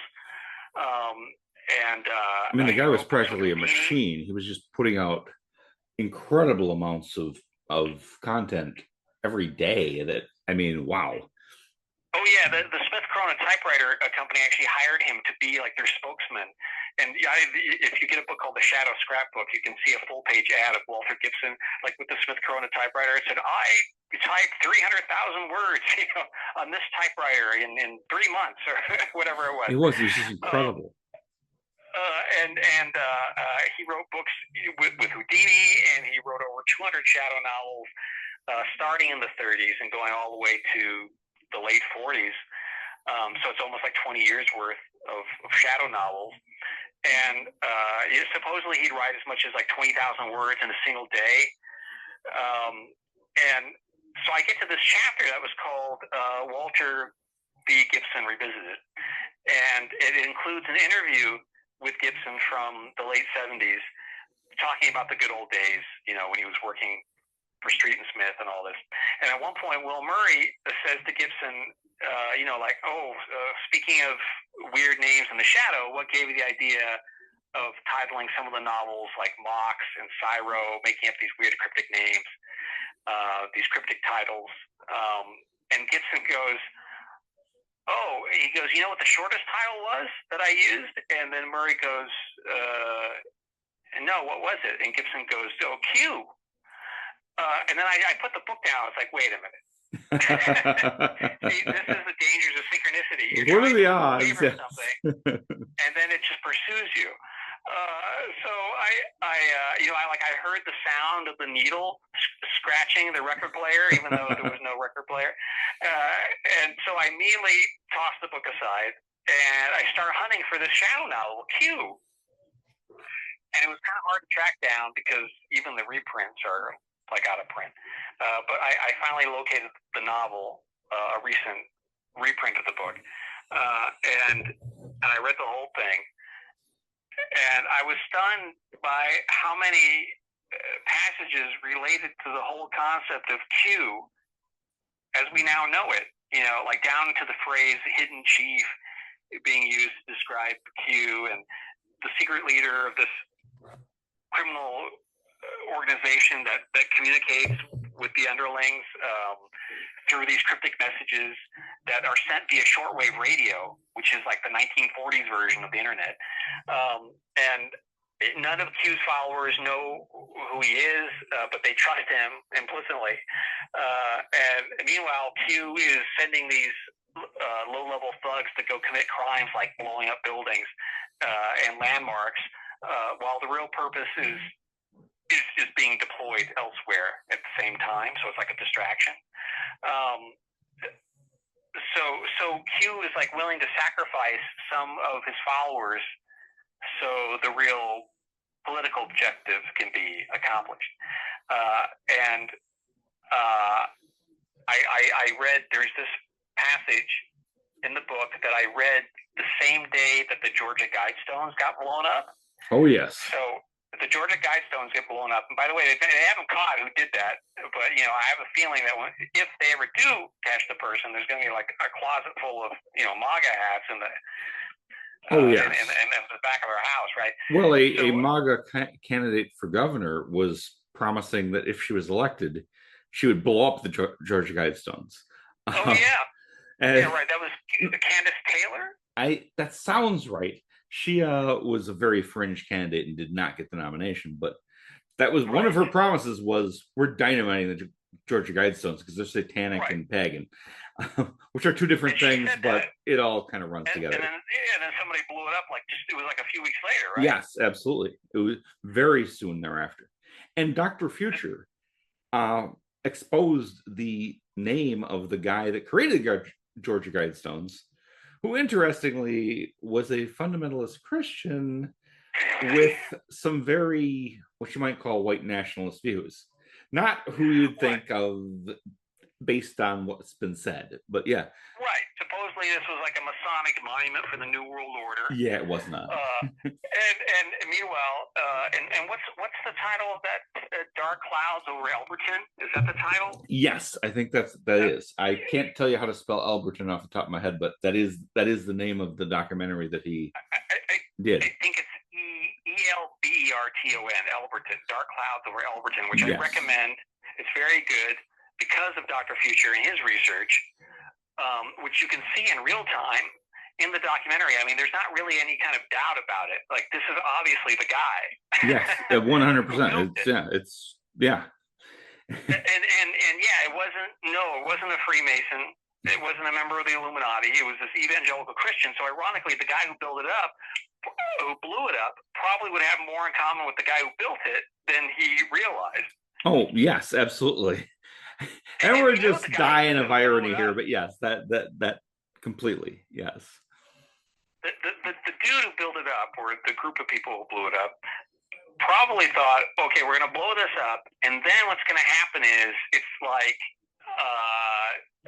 Roddy Piper putting on the glasses, or like when Piper shoots the TV antenna at the end of They Live, and then real reality is unveiled. Like they thought that's what was going to happen. We're going to blow up the Guidestones, and then the veil will drop, and we're going to be able to see who the reptilians are. Yes, I wonder what that makes sense to me. When that didn't happen. We move on to the failure is forgotten, and they go on to the next thing, and it's chasing the rabbit. The same day that the Guidestones are blown up, I read in this Q novel, quote, "It fitted perfectly with the entire scheme of the Q organization. Crimes coupled with explosions, right through to the finish." Wow. That's some synchronicity for you there. And so that Q novel was published in the Shadow magazine June 15th, 1940. So like weird synchronicities like that were happening all the time, and it's like Walter Gibson having the last laugh from Beyond the Grave or something. And I had all these quotes that I was extracting from the novel that were just so perfectly aligned with the whole QAnon thing that I thought, oh, it'd just be a shame for, I got to use this in something. And so I started building up the narrative of the Silent Civil War around the quotes. So I had like the quotes first, the epigraphs from the Shadow, and then built the article around those. Oh, that sounds like a really, really fascinating way to do it. Yeah, that's some excellent framing, man. Joseph Campbell, he once said, synchronicity is the universe's way of showing you you're on the right path. And then there's also a scene in Lost Highway where the homicide detective says there's no such thing as a bad coincidence. I don't know if that's true. I think I have experienced bad coincidences, but I would say so. Yes. But it seemed to be a kind of a message from the universe that I wasn't quite done yet. So that's why the Silent Civil War was written. You can thank Walter Gibson in the Shadow for that.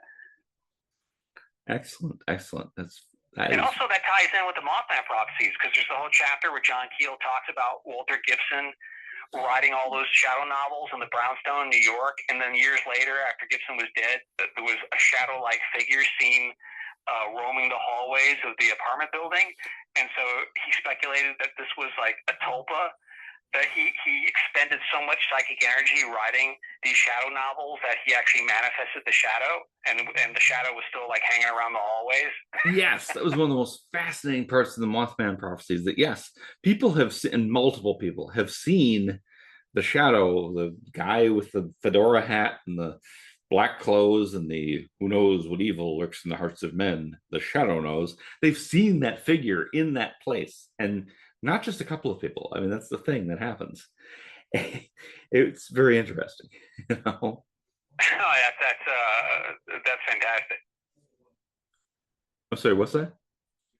Yeah, no, I was, when I got to that, when I first read the Mothman prophecies, which is probably, that's an interesting story, because the way I discovered John Keel, first I discovered Fort, and then not long after I read the books of Charles Fort, I came home from El Camino Community College that day, and I turned on KCRW in Los Angeles, which is kind of like like the National Public Radio station. Sure, yes. And I turned on. There's a radio show. I don't know the name of the show to this day. I came in on the middle of it, but it was a guy who went to Point Pleasant, West Virginia, and was interviewing these people, and it was all about the Mothman prophecies. And it's not the type of thing you usually heard on KCRW. and this is before like Art Bell, so we're talking like maybe 91. Oh, okay. So this wasn't related to the Richard Gere movie at all. He mentioned the title, The Mothman Prophecies. I thought, what a fantastic title. I remember writing that down. And I remember hearing the phrase, old Chief Cornstalk's curse. Yes. And I wrote that down. And then I heard, you heard interviews with these people in Point Pleasant where he had gone out to the TNT site and was interviewing them there. And they were saying, oh, yes, I was there in 1967, and this is where it followed us. And I was like, what is it? So I had to try to find the Mothman Prophecies. And at the time, I don't think it was in print yet. I think Illuminate Press was about to put out another edition of it with the wonderful Frank Frazetta cover. So I didn't find the Mothman Prophecies at first. I went to the local Torrance Library and I found Dave Tower. And so I read that, and then I happened to go to a used bookstore that's still in Torrance, California, called the Sandpiper. And I went in there, in the back was a science fiction section, all these science fiction paperbacks. And for $1, I found two books at the same time. One was The Best of Phil K. Dick, which was a Del Rey paperback. Oh, wow. Of a collection of Phil Dick short stories.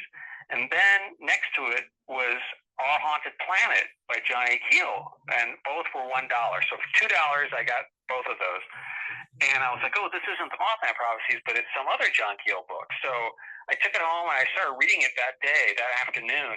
And it was the middle of the day, but I was reading the chapter about the Men in Black, and then he also has another chapter about Mothman, and another one called like Doppelgangers. I started getting like chills in the middle of the day. And then soon after that, through library loan, I finally got a copy of the Mothman Prophecies, and I read it. And I remember getting that chapter about the shadow, yes. and being impressed by that. And then I started like seeking out other John Keel books. I found an Amok Press edition of Disneyland of the Gods at a little bookstore called Book Buddy that used to be in downtown Torrance. And then a friend of mine gave me a first edition hardcover of Jadoo it was a British hardcover of Jadoo from 1956, and he gave it to me as a Christmas present in '96. So I read Jadoo, and then quickly went through and read all the other Keel stuff, and I even wrote a letter to Keel. He wrote me back. Oh, wow. Which I have somewhere in my garage.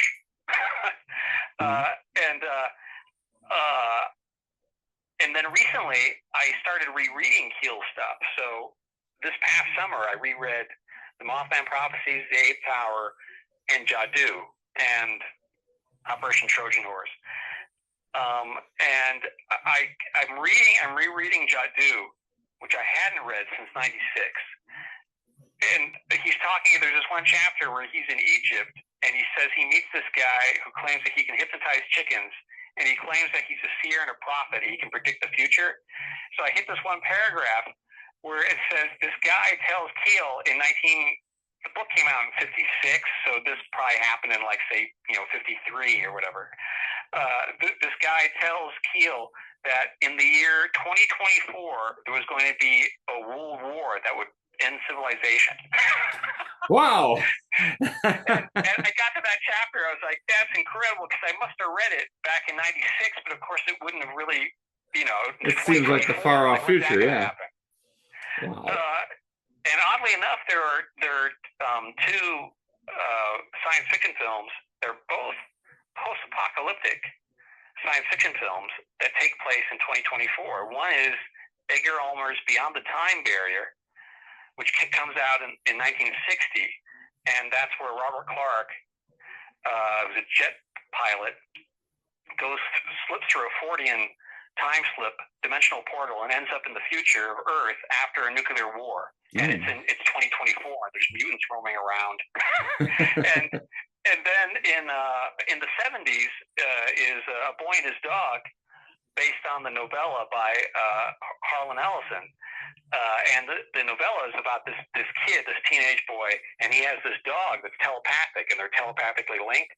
And it's in the future after a nuclear war. There's mutants running around, and it's 2024. Wow. It's almost as though people were getting some kind of vibe from the future that they may not have had it exactly right. Fingers crossed, a couple of months ago, but they still knew that this would be an important year. And Keel was warning you back in like yes,56. it's going to be a big deal. I don't know what that means, but it's a big deal. Wow. And I don't want to keep you too long, Robert, but there's one thing I don't want you to leave without mentioning, and that's, we've briefly talked about it, but could you tell the listeners about Camelio? Sure. Do you want the long version or the short version? I mean, your time, as much as you, my time's, I'm fine, but you might have other stuff to do. It's hard to tell the short version because it's so complicated and interlinked. But I will, I'll try to condense it as much as possible. Okay, cool. So Camelio, it begins in July of 2003, and my friend Damien, who I've already mentioned before, I met Damien on my 16th birthday, so I've known him a long time. This is July of 2003. I'm living in Torrance. Damien's living in the Pacific Beach area of San Diego. And at that point, the book begins at the point where Damien had just recently kicked his girlfriend, his fiance, out of the house. So now he's single, and his apartment becomes kind of a party house, and there's all kinds of different ne'er-do-wells coming in and out of his house, people just crashing there, 24-hour parties going on. And one of the people who arrives at one of these parties and decides to stay temporarily is this guy named Lee. He said his name is Lee, but later on we found out his name was Doyle. So Lee/Doyle is this guy. He'd gone AWOL from Camp Pendleton, which is really near where Damien was living. It's a Marine base. And unbeknownst to Damien, he had stolen, when he left the base, he had stolen a 9mm Iraqi gun, over 24 pairs of high-tech night vision goggles, a DoD laptop computer, and an entire truck. And sometimes people, they will say, oh, that's not possible. It's not possible that he left the base with an entire truck. Well, if you go to YouTube and search for tank San Diego, you'll see footage of an incident that occurred only a couple of years prior to this, where a guy stole a whole tank off a military base and drove it right through the middle of San Diego. I remember that incident, yes. It's wonderful footage because you see the tank just going over like suburban white picket fences, fire hydrants, water is now shooting up into the air, taking out an RV parked in front of someone's house. He goes up onto the freeway. He gets stuck in the middle of the freeway. And by the way, there's a whole documentary about this called Cul-de-sac, which I mentioned in Camelio, because when you watch the documentary, the guy is talking about being surveilled and harassed, and that's the reason he stole the tank, so he could go to City Hall and tell everybody what was happening to him. Oh, so, wow. That's an angle I did not know about. This incident actually ties in to Camelio. And by the way, that guy who stole the tank was living in Pacific Beach, the exact same neighborhood where Damien was living. Wow. And by the way, when the cops, the tank can't go anywhere. It's like stuck in the freeway. These cops, they're like Keystone cops. They just pushing each other out of the way to be the first person to get through and cut a hole through the top of that tank so they can just shoot him. He's wearing shorts and a shirt, like nothing else. He's got no weapon except the tank, but the tank is not going anywhere, and they just like blow his head off just immediately. In fact, if I may, the cop who knows how to get the door open was an ex-Marine, and that's how he was a tanker, and that's how he knew to get the door open. And yeah, he just straight kills him. Yes, I remember that incident, and I actually spent some time in Camp. Great, not. But where are we talking Pendleton? about? Camp Pendleton. Yes, and that's totally believable to me. 100% no, that it wouldn't even be that difficult to get a truck off the base. No, that's not a problem. If you go to cryptoschatology.com, my website, and just search for the term Camp Pendleton, you'll see all the articles I've published over the years of weird things connected to Camp Pendleton. Just recently, there was a story about some Marines took an underage girl. Oh yeah, I know what you're talking about. Onto the base. So, I mean, things are going in and out. Yes. Illicit objects and people are coming in and out of the base. It's not hermetically sealed by any stretch of the imagination at all. No, it's very easy to move anything. Yes. So this kid, Lee, he's taking all this stuff. He's crashing on Damien's couch. One night, Damien's having this party, and Lee pulls out the DOD laptop computer, and he opens it and he turns it on, and this DOD symbol appears on the screen. And Damien's like, "What the hell? What is this?" You know, and the guy's like, "Don't worry about it. They can't track this stuff." And then, like I'm pretty sure 2 seconds later, there's a knock at the door. Damien opens the door. There's a woman standing there who identifies herself as NCIS Special Agent Lita Johnson, which is not a real name. And there's two like Men in Black goons like behind her. And she flashes her badge. She says, "You know, can we search the premises?" And Damien, who was the son of a narcotics cop and understood his rights, immediately says, "No, you cannot do that." She goes, "Well, we're gonna come back with a warrant then." He's like, "Okay, you do that," and he like slams the door in her face. Immediately turns to everybody at the party and says, "You know, pick up your drugs and go." And they throw their drugs onto the ground and flee through the back door. The San Diego police and the NCIS show up at the same time. Damien described them as being like just like bumping into each other, like working at odds with each other. None of them seemed interested in the drugs littering the carpet. They're interested in these night vision goggles. That's the main thing they wanted. They didn't care about the truck. They didn't care about the drug or anything else. They just want to know, where are these night vision goggles? Damien's like, "I don't know. I don't know anything about this. I just met this guy." They don't believe that, so they arrest Lee/Doyle. They arrest Damien and they take him to jail in downtown San Diego. And he spends about 6 or 7 days in the jail, and they're giving him the Abu Ghraib treatment. And they're asking him all these questions like, you know, who is this guy? Who are you working with? Why did you steal these things? And Damien's like, I didn't do any of that. This kid just came over to my house and I let him sleep on the couch. They don't believe that. They think Damien's like a part of some sort of like network, and they're going to, you know, sell these stolen objects to foreign terrorists or something.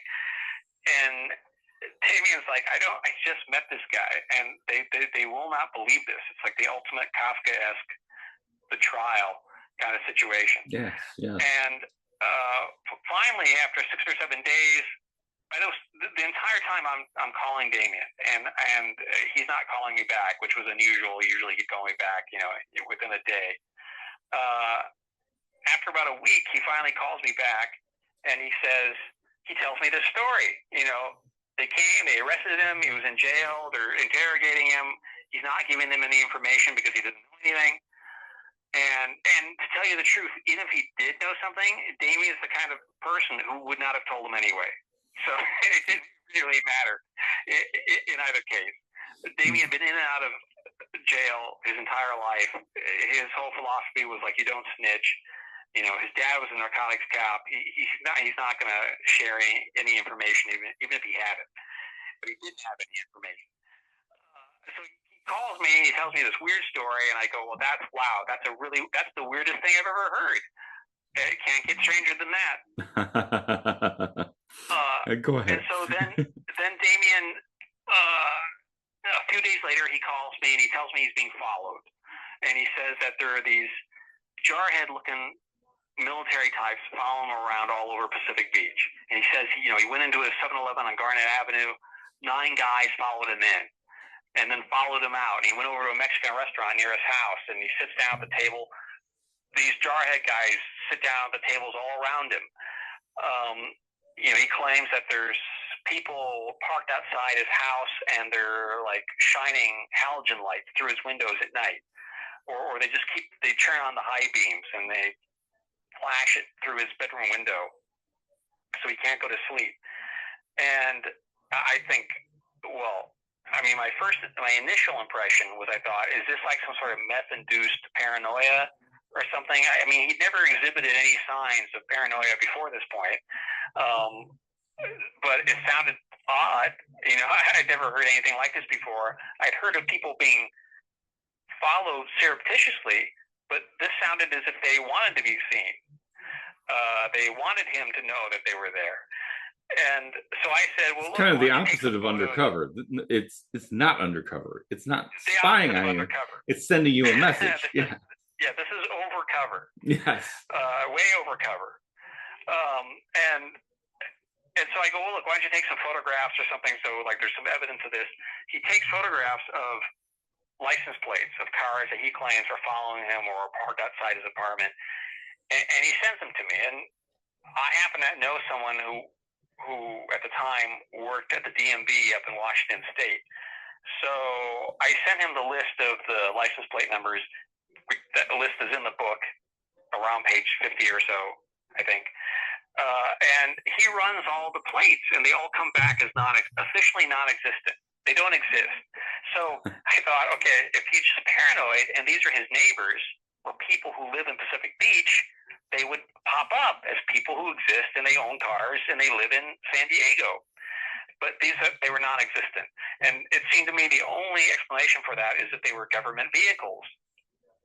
Why else would they not show up? So absolutely, yeah. It was at that point that I started leaning more towards, maybe he's not paranoid. And San Diego is not, just any city.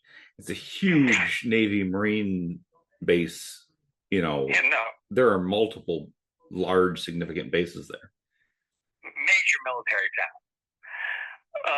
I'm sure, if Damien had been cognizant of that beforehand, I don't. He probably would have moved there anyway, but it probably would have been good for him to his girlfriend, the one he threw out of the house, his fiance, her father had been in the military, in the Navy. So that's how prevalent the military is in this town. And so it's around this time that Damien starts explaining to me, describing what sounds like electronic harassment. Now, I was familiar with MK Ultra. I knew what that was. I knew Walter Boart. I was friends with Walter Boart, who wrote the book Operation Mind Control back in the 70s, which was the first major book about mind control and MK Ultra. So I was aware of mind control, conspiracy theories, and all that. But this stuff that Damien's describing to me, like this whole quote, what is later referred to as gang stalking, I never heard of that at all. I didn't know anything about it. But Damien starts describing he tells me about an incident where he's in the kitchen and he's making lunch, and there's 2 guys outside his kitchen window, and they're on the other side of the fence. There's his kitchen, there's like a little grassy area, there's a wooden fence, and then on the other side are these two military guys, these two jarhead dudes who've been following around all over the place, and they're just like posted out there, and they're talking loudly to each other about Damien, like talking to each other about stuff that, like personal details about Damien's life. And Damien grabs like a bowl and puts in a bunch of like ragu, spaghetti sauce, peanut butter, mayonnaise, baking powder, and just Jello, and stirs it up into a nice sticky goo. And then he runs outside and he just pours it over the wooden fence over these two guys' heads, and they run off into the Bonds parking lot next door. They don't say, "Hey, what the fuck?" You'd think that'd be a prime situation to get your ass kicked, you know? Yeah, that doesn't happen. Huh. And then there's an incident soon after that where this one guy is following him into like a Salvation Army and into a 7-Eleven. Damien gets a 32-ounce gulp Slurpee, and the guy, he turns around and tosses the entire contents of the drink into this dude's face, and the dude doesn't do anything. It just acts like nothing happened. Which is bizarre. It's not usually, that's not the reaction one would expect.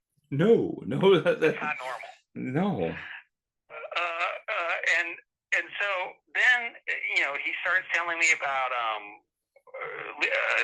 all these cars are like parked around his apartment. Then like one day, Lita Johnson drives up, parks, gets out with the two goons behind her, knocks on the door. Damien opens it, and she's like, "What have you changed your mind? Is there any information that has come back to you now that you would like to share?" She's like, "No, I told you before. I don't know anything." She's like, "Are you sure?" "Well, here's my card. Change your mind, call this number." She gets back into the car and she leaves. So all the cars that are parked around his apartment, they pull out. They all leave. Then Lita comes in, knocks on the door. "Have you changed your mind?" "No, I haven't changed my mind." Gives him the card. She gets into her car, drives out. Then all the cars come back again. Wow. And this kind of thing is continuing. And then he's telling me that they start bombarding him with what he calls hallucinations. So that's not like the proper term for it, but he doesn't know what else to call it. He's in bed one night, and what he described as this like black amorphous energy crawls across the carpet, crawls into the leather jacket that's sitting on the carpet. The leather jacket kind of fills up, and then the jacket starts crawling across the floor. One time they project this like silhouette of a hand with a gun in it that tilts up and then tilts down until it's pointing at Damien's head and then tilts up again. One day he notices, he looks out the window of the living room, and the Bonds that is usually there is not there anymore. Now it looks like a Boris Vallejo painting with like 3 moons in the sky. Like some alien surreal landscape. He's like, "What the fuck is this?" Opens the door and he just sees the parking lot and the Bonds. But then he's looking out the window and there's another alien landscape outside. Is around that time that I should point out that Damien's apartment where he was surrounded by corporations like SAIC, Science Applications International Corporation, and ATC, American Technology Corporation, who specialized in exotic weapons, in non-lethal weapons, as Colonel John Alexander likes to call it. It might use sound. ATC specialized in making acoustic bullets, basically like bullets made of sound. Wow. One night, Damien's on the phone with me, and I'm talking to him when this happens. He's on the phone with me. He's talking. Keep in mind, Damien, he's been homeless. He's been in and out of jail. He doesn't get unnerved easily. Suddenly I hear this crashing sound. All these things like pop, pop, pop, pop, pop, and things just crashing, exploding. And I'm like, what the fuck is going on? And Damien's now he's on the phone underneath the table, and he's describing to me how all these like tchotchkes on the shelf are just like exploding. You know, like he thought bullets were coming through the window, but there's no evidence of like bullets coming. there's no evidence of bullets actually shattering the window and coming into the house. It's just the things are just shattering as if, you know, like there's a ghost in the room.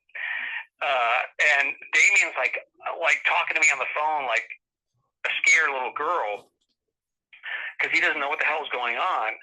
And as he said to me later on, you know, if I didn't know any better, if I didn't have any context for any of this, I would have thought that the house was haunted.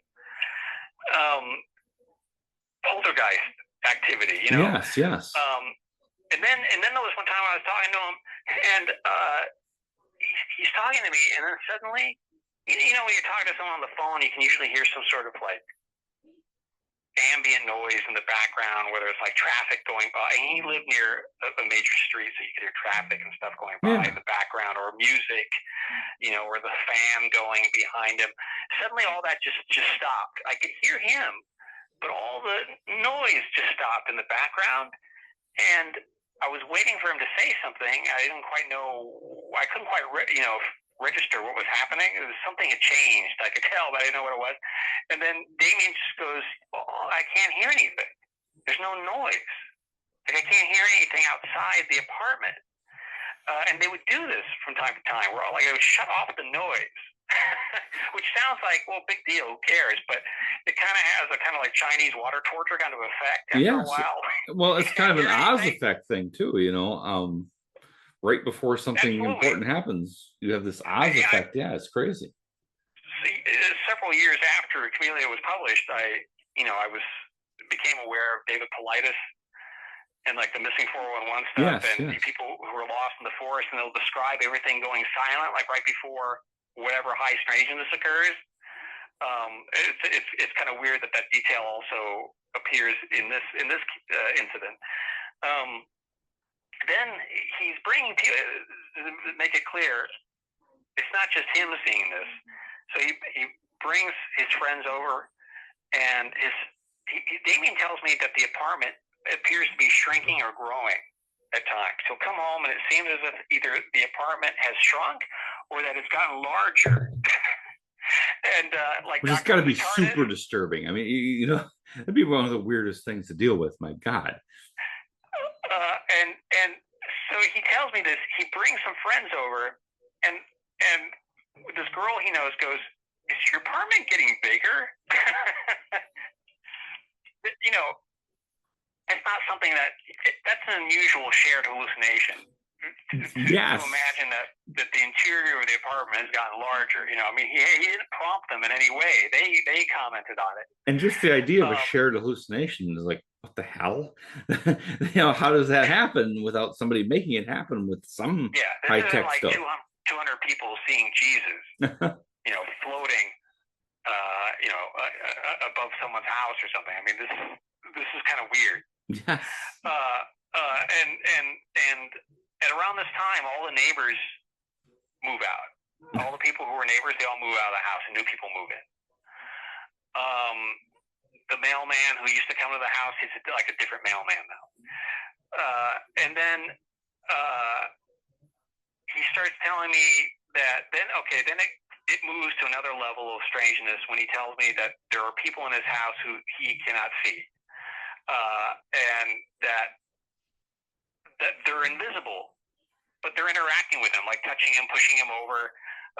He goes into the bathroom one day, and he's moving the medicine cabinet that has the mirrored surface on it. As the mirror is in motion, he can actually see the outline of a small person behind him. Can't see any features. It's just kind of like this amorphous outline of a very small person. But it was only while the mirror was in motion. And then sometimes he could see them without the mirror, but it was just like these dots in the air, and he described it as like the kind of aura that you might see if you suffer from intense migraines. it looked like that. Wow. And I thought, Damien doesn't have he's not an optical physicist, but it seemed to kind of make sense to me that the mirror, if there was some sort of invisibility kind of technology, that maybe the mirror would affect it in some way. Then he tells me there was an incident where he's at the beach and he sees these tracks in the sand of a vehicle, but there's no vehicle there.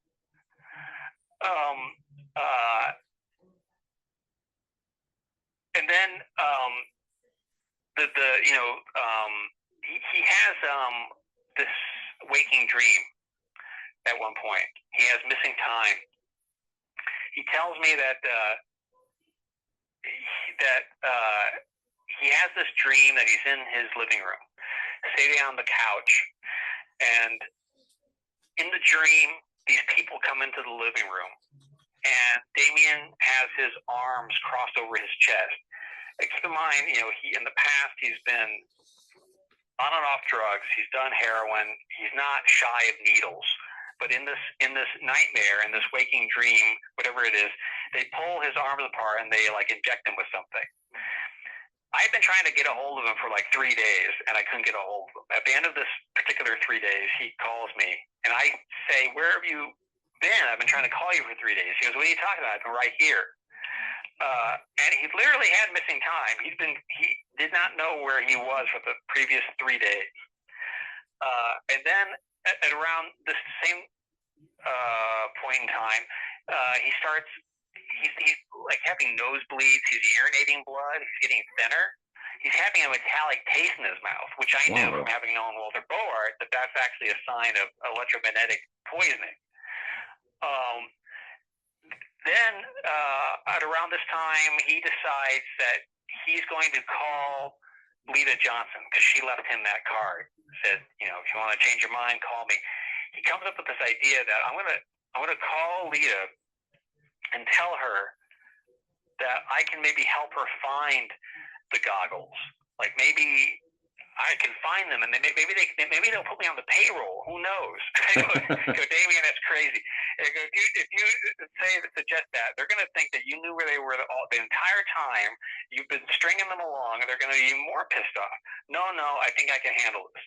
So he meets them at a bagel shop on Garnett Avenue, which is still there. So if you want to go to Garnett Avenue in Pacific Beach, you can find that bagel shop. He meets them. He meets Lita and her superior officer. So this is how serious they're taking it. It's not just the underling. She brings her boss along with her. And Damien says, "Listen, what if I try to help you find them?" There'd been some rumor that maybe some of these goggles have been sold to the Hells Angels to use in trafficking drugs over the border between San Diego and Mexico. And Damien said, "Maybe I can help you track these things down. Maybe, hell, I don't know, put me on the payroll." And the guy, the boss, he just his face goes red. He slams his fist down, and he's reacted exactly the way I predicted that he would react. And during the middle of this conversation is when Lita they're making casual conversation, and Damien's saying, "How long have you lived here?" And Lita is like, "Oh, I've lived in Pacific Beach my whole life. This used to be a great neighborhood, but now it's gone to the pits, and there's all these drug addicts that have moved in, and ne'er-do-wells, and criminals, and two-bit con men, and we really need to clean up this place." And Damien has this kind of quality about him that's kind of like Candide or SpongeBob, with this kind of innocent kind of quality where he doesn't know he's being insulted sometimes. So I don't think he understood that she's talking about him. And Damien's like, "I know exactly what you mean. There's so many fucking assholes living in Pacific Beach. We do need to do something to clean this up." And I can imagine her frustration mounting as he's not getting that she's insulting him. And so the whole thing didn't go well. They bought him a bagel and an orange juice. That was the big extravagant lunch that they bought for him. And the dude, when Damien suggests that he help them and maybe they put him on the payroll, he gets angry. He slams his fist on the table, and he's like, "You know where they were all along. long. I'm not. Stop wasting my time. And you're welcome for the bagel and the orange juice. And Damien's like, what? I'm supposed to thank you for the bagel and the orange juice? It's like hardly makes up for everything else that has happened up to this point. And something also significant that happened during that conversation. It was one of 2 times where the curtain was pulled back and the man behind the curtain was revealed. You're not supposed to acknowledge that anything is going on. That's why when he poured the Slurpee in the dude's face, he just stood there and did nothing. You're not supposed to acknowledge that any surveillance is going on. And so Damien says, listen, I'll do anything to get this to stop. Like, I don't want to have any more food fights with the feds. And then Lita laughs and goes, oh, that was funny. That was like a rare moment when she actually admitted that she was surveilling the situation. Yes. Wow. It's what a crazy labyrinth. Wow. So he goes back home after this encounter and calls me, and like I didn't say I told you so, but I kind of did. Don't blame me. You did. And I said, you know what? I go, give me her phone number, because I mean, a part of me at this point, I'm like 75% certain that he's not lying to me or going mad. But there's another 25% that doubts it. Well, yeah. I mean, it sounds kind of like an heirloom type. You know what I'm talking about, right? Where people feel they're gang stalked, but they're not. And right. Well, I mean, and also like people who do meth, the people, yes, super paranoid. Suffer from paranoia, and there's a lot of meth heads roaming around Pacific Beach. I don't know what he's taking or what he's not. I have no idea what's going on. I'm not there physically at the moment. I mean, I've been there before, but not during this. And so I go, why don't you give me her phone number? So I wrote down the phone number. I didn't tell him I was going to call her, but I went ahead and called her. And she answers the phone. This is Special Agent Lita Johnson, NCIS. And I said, I go, hi. I go, I'm Robert Guffey. I live in Torrance. I'm friends with Damien. And she's like, who are you again? And then I say my name. And then she's like, why are you calling? And I go, well, my friend claims that you're harassing him, that you're surveilling and following him. Is that true? And she's like, what? Who are you? And she just seemed like completely pissed that anybody would be calling her and asking about this.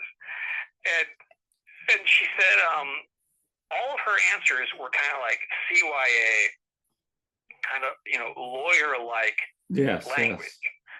She said, non-denial denials, yeah. She goes, no one in my agency is currently following your friend. And I thought, yes, that's probably true. No one in her agency is currently following my friend. That's probably a true statement because they farm this stuff out to people who aren't actually, in the NCIS. They farm it up to other agencies. Marine counterintelligence. Private companies. Corporations that specialize in this kind of thing. And there have been many books since Camellia was published that they're about that very topic, published by even more mainstream publishers than Aura Books that published Camellia. And they don't use the word gang stalking in those more mainstream books, but they describe everything that is attributed to the phenomenon of gang stalking, which is why I simply call it unconstitutional surveillance and harassment. There's no reason to call it gang stalking because it's not really a word that accurately describes what's happening.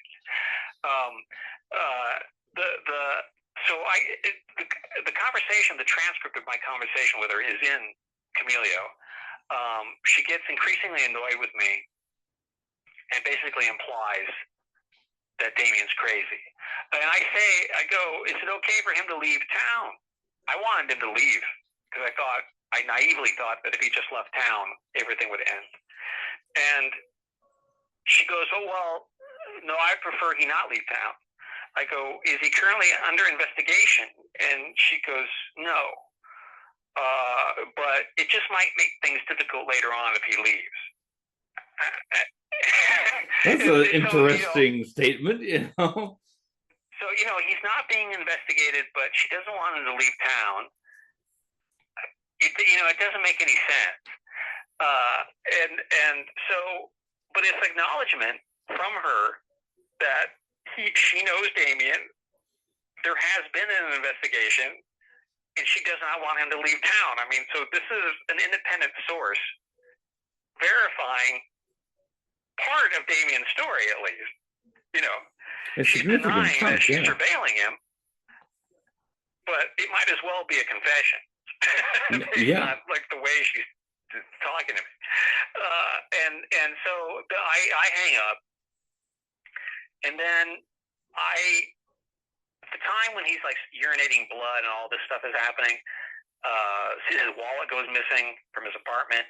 He runs into this guy at the beach who has this black van, and he's selling it, for a song.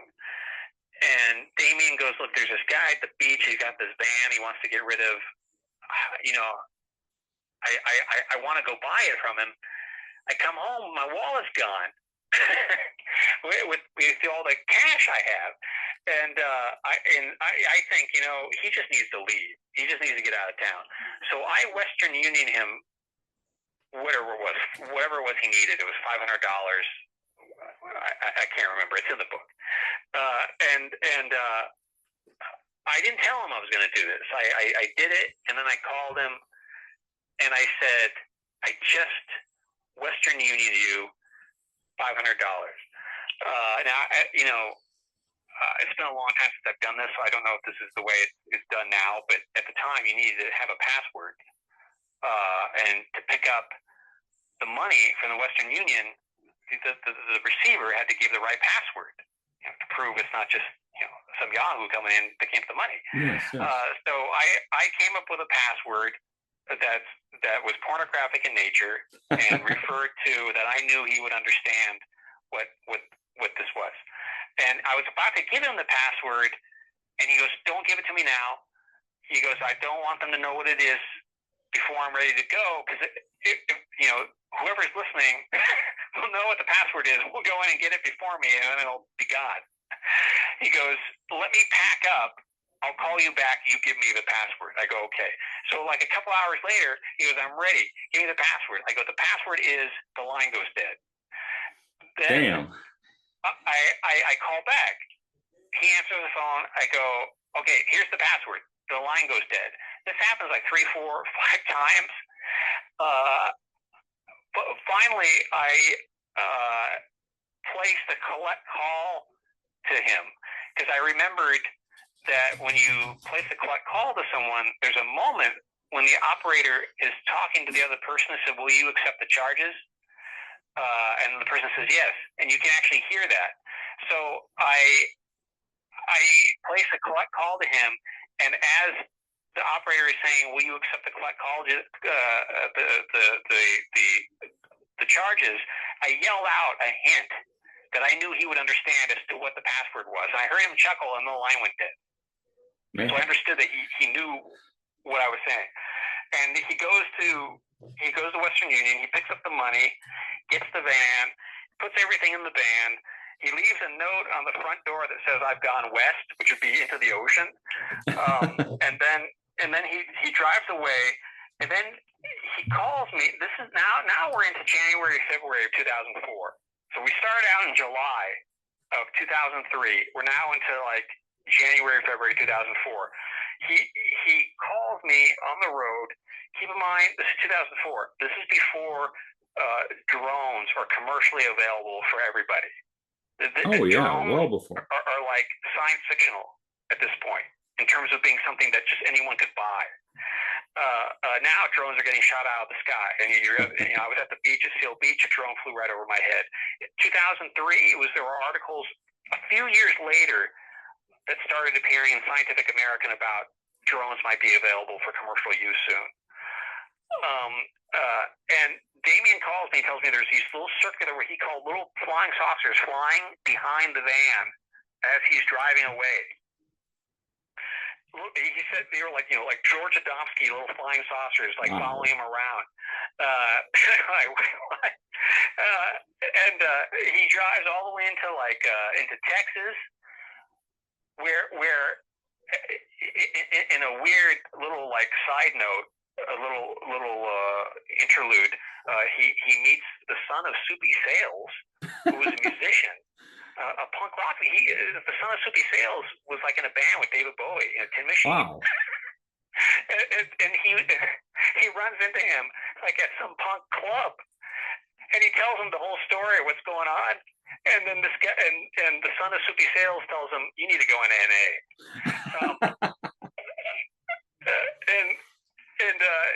So he drives into Texas. From Texas, he goes through Minnesota.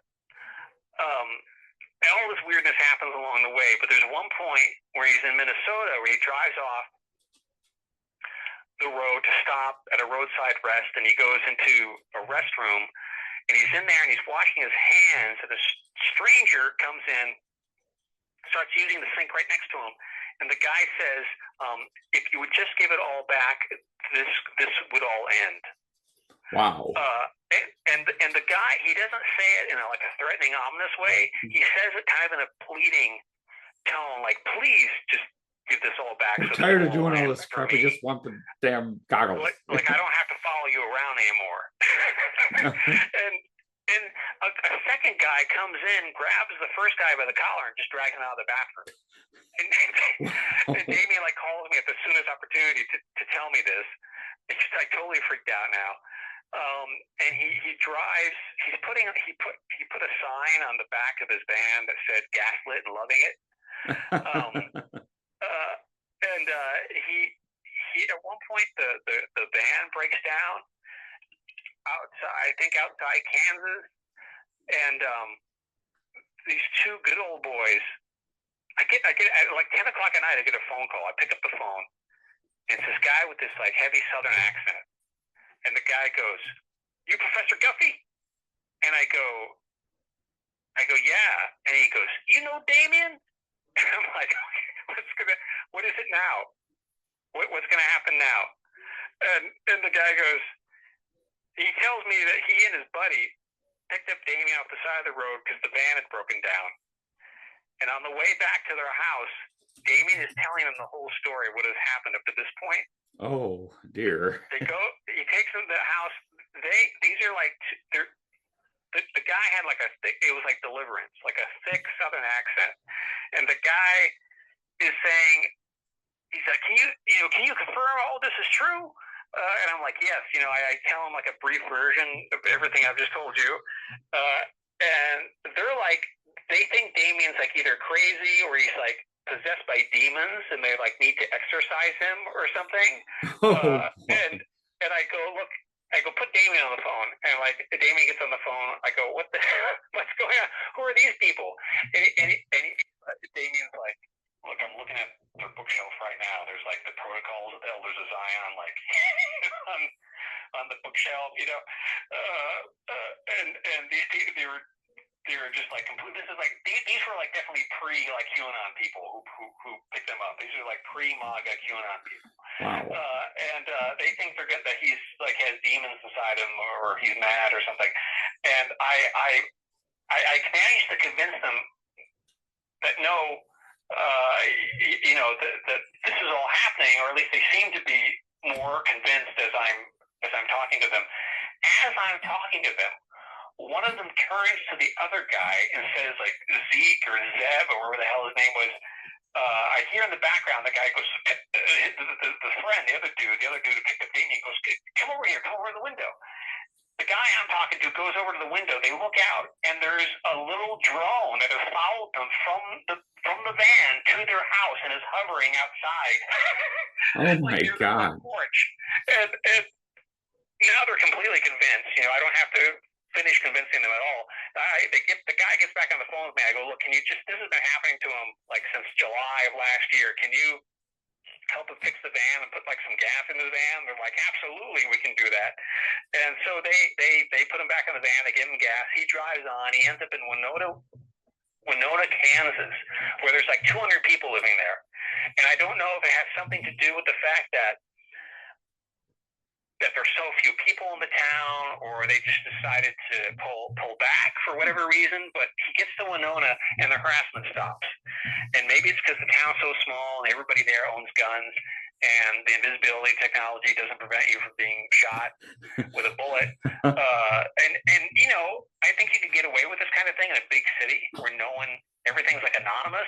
But if there's 200 people living in the town, a new guy comes in a black van, and then there's like a parade of jarheads behind him, I think that would stand out. Yeah, that'd probably be a lot harder to pull off. Right. So in Winona, he kind of gets a break. He's able to rest for a while. He gets a job, and he goes on the internet, and he's trying to find anything that sounds like the technology that he saw, the invisibility technology that he saw. And he stumbles across this website called Camelio.net. And I mean, first he saw this thing from a guy named Professor Tashi in Japan, which was this, they called it the Harry Potter cloak. But it only makes you invisible from one angle. So Damien's like, that's not it. That's not what I saw. And then so he stumbles across this Camelio.net, and there were articles in like I can't remember the name of the magazine, like Military Science or Military Review, I think, had done articles about this Camelio technology. And Damien goes, look at this website. Tell me what you think. I go on the website, and I'm surprised to see that this guy named Richard Schellingert, who claims to, have this Camelio technology, in the About Me section, it says that he's a 33rd degree Scottish Rite Freemason, part of the Scottish Rite in Long Beach. And that astounds me because I'm a 32nd degree Scottish Rite Mason, and I'm also a member of that same lodge in Long Beach. So I must know this guy, or I've met him, or I've been in the same room with him, but I've never heard his name. The name does not ring a bell. And Damien's pretty convinced that this sounds like what he encountered. I email Richard Schellingert and I say, look, I'm a writer. I've written for New Dawn. I've written for 40 Times, et cetera, et cetera. And I'd like to interview you about your Camelio technology. And by the way, I'm also a member of the Scottish Rite in Long Beach. And he goes, oh, well, let's meet this Saturday. After the rituals, we'll get together and you can interview me.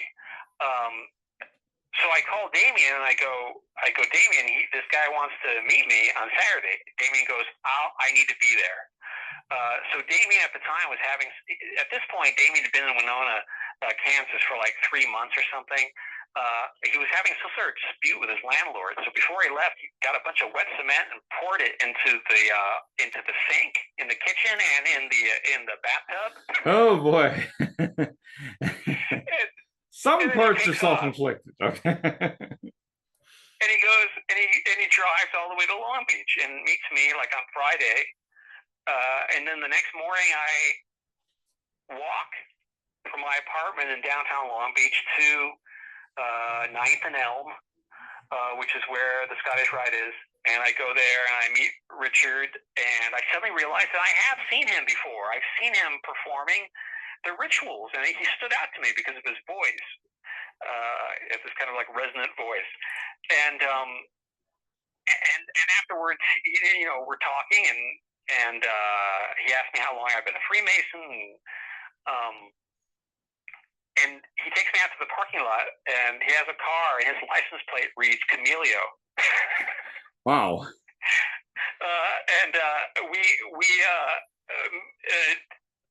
I say that I have a friend who's going to join me for the interview. So we're going to take Richard out to lunch. So me and Damien meet Richard at George's Greek Cafe on Pine Avenue in Long Beach. And I introduce Richard to Damien. I don't tell Richard anything about Damien's story at all. We're just chatting. And Damien and Richard are actually kind of like getting along. And Richard seems like an amiable, affable chap. And after the lunch, I said, let's do the interview in my office on campus at CSU Long Beach. So we go to campus, we meet in my office, I sit Richard Richard down. I start asking Richard questions. Now, up to this point, I am not thinking that this is going to tie in any way with Richard's situation. I think that the chances of that are so low, but I figure, well, maybe I'll get an interesting interview out of it at least. It won't be totally a waste of time.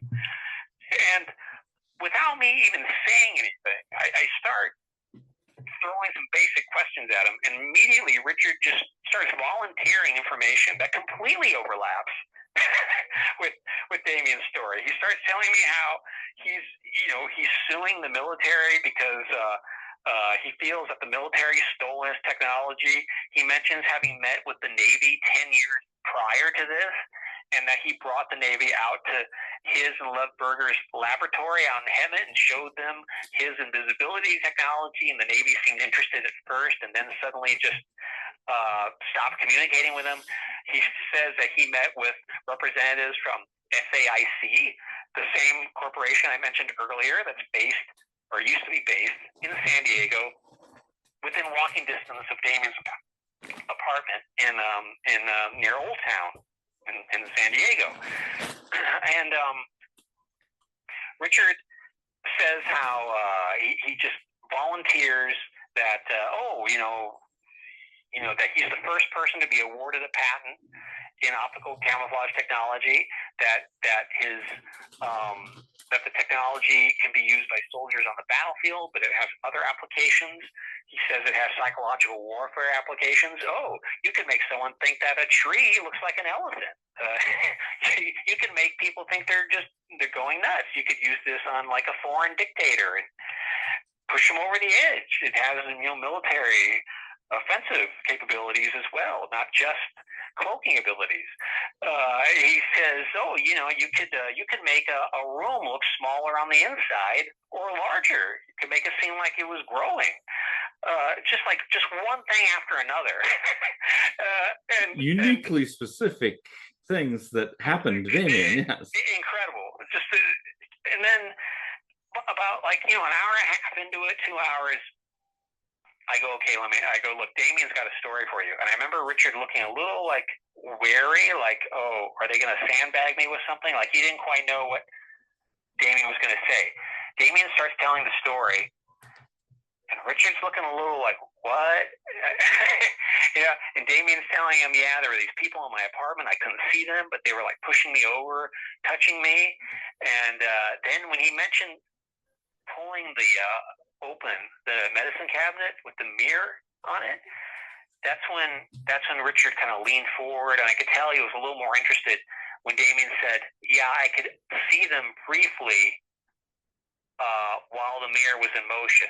And Richard just seemed like he kind of leaned forward at that moment. Then when Damien said, sometimes I could see them not just with the mirror, but sometimes I could see them as a kind of a vague outline of these dots, kind of like when you have a migraine and you see an aura. And then Richard, he leaned forward even more, and he goes, that's exactly what the technology looks like when it's not being used properly, or when it's not working properly. And at that moment, I could tell Richard was fully invested. He had no doubt. Like I said, Damien's not an optical physicist. He doesn't know how this stuff works. Richard's one of the few people on the planet who would know that. Wow. And so from that point forward, by the end of it, and you can read the whole conversation in the book, Richard goes, I think that you were used as a guinea pig. I think they stole my technology. They bypassed my patent. And this has happened before. This has happened to many, many inventors. Oddly enough, there's a documentary that I think you can see on Netflix called Bombshell. That's all about Hedy Lamarr, who was one of the most famous actresses during the 1940s. And she invented the technology that now makes Wi-Fi possible. Wow. And she had a patent on it. And the entire cell phones wouldn't exist without Hedy Lamarr's technology, her invention, which she invented back in the 1940s. And the military totally bypassed her patent, and she never got any money off it at all. Of course, course, she was like one of the most highly paid women in the world in the 1940s, but nonetheless, they did not give her any credit. They did not give her any money, and they just took it and did what they want with it. So the military can do that, and they can justify it under national security reasons. And it's an interesting documentary. There are some parallels. If you know the Camilio story and then listen to what happened to her, it's actually kind of interesting. And so Richard was convinced, even more now, that the military had taken his invention. And I've seen documents. I have the documents that the Navy wrote to Richard. Prominent naval officers writing to him, saying, "Yes, we're very interested in Project Camellia." I mean, this stuff is absolutely documented. And so after this happens, Damien. I thought Damien would be pleased. that finally there's some outside confirmation that he's not crazy. But it had the opposite effect. He kind of spiraled after that because I think that he was holding on to the hope that he was crazy. Because if you're crazy, then you can be given medicine and that can be treated. There's situations it would be better that this is an illusion. Yeah, that this is a delusion. Absolutely. That can be treated. Something can be done about that. Yeah. If it's not, nothing can be done about that. You get hit with, this is reality. This is really happening. I can see how that would be a letdown. Yeah. And so I kind of lost touch with Damien for several years after that, and I kind of didn't even want to really think about it too much. I didn't really want. It wasn't my ambition to write Camilio. I literally just pushed into the back of my mind, and I realized later that it's similar to John Keel and the Mothman Prophecies, which I read back in 91. And I remember him saying in the afterword to the new edition that Tor published when the movie came out in 2002. Yes. In the afterword, he says in there, all this happened in 67, 68, and the book doesn't come out until 75 or maybe later. I think 75. I think and right, he said, it took a good 6-7 years for him to get over the kind of PTSD induced in him by all the strange events that had occurred to be able to sit down and write about it.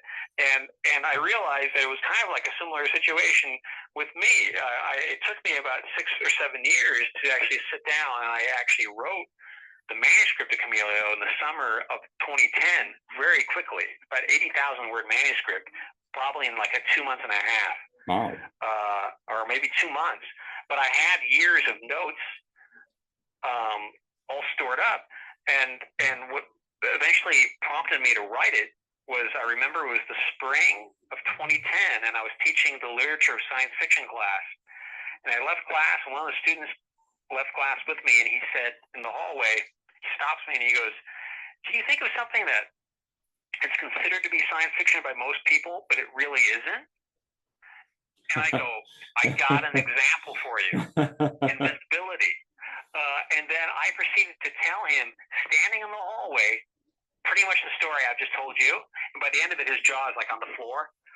And yes. And he goes, "You got to tell this story at the class next time." I go, "You got to remind me."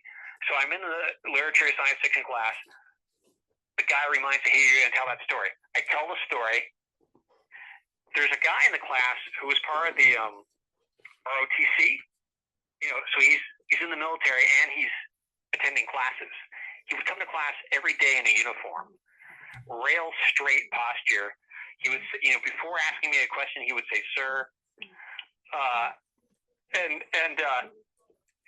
After I tell the story, everybody's looking like I don't know what to make of it. This guy in the ROTC, he raises his hand real straight. "Sir, I cannot, I can neither confirm nor deny the story you just said, but I can tell you that there are things that I've been shown in my training that eerily aligns with what you've just told us." Wow. I don't doubt that at all. Yeah, wow. The other students in the class were like, "What? Oh they seemed less skeptical after that point. But what I did was, right after I had that conversation with the student in the hallway, after he left, I immediately crouched down in the hallway. I pulled out of my bag a spiral notebook. I wrote down bullet points, just a few words, outline of everything I had just told him in the order I told it to him, because it's such a tangled mess of a story that it wouldn't have occurred to me, like, how to even begin writing about it. Like, where do you begin? What's not essential to the story? So I just wrote it down exactly the way I told it to him.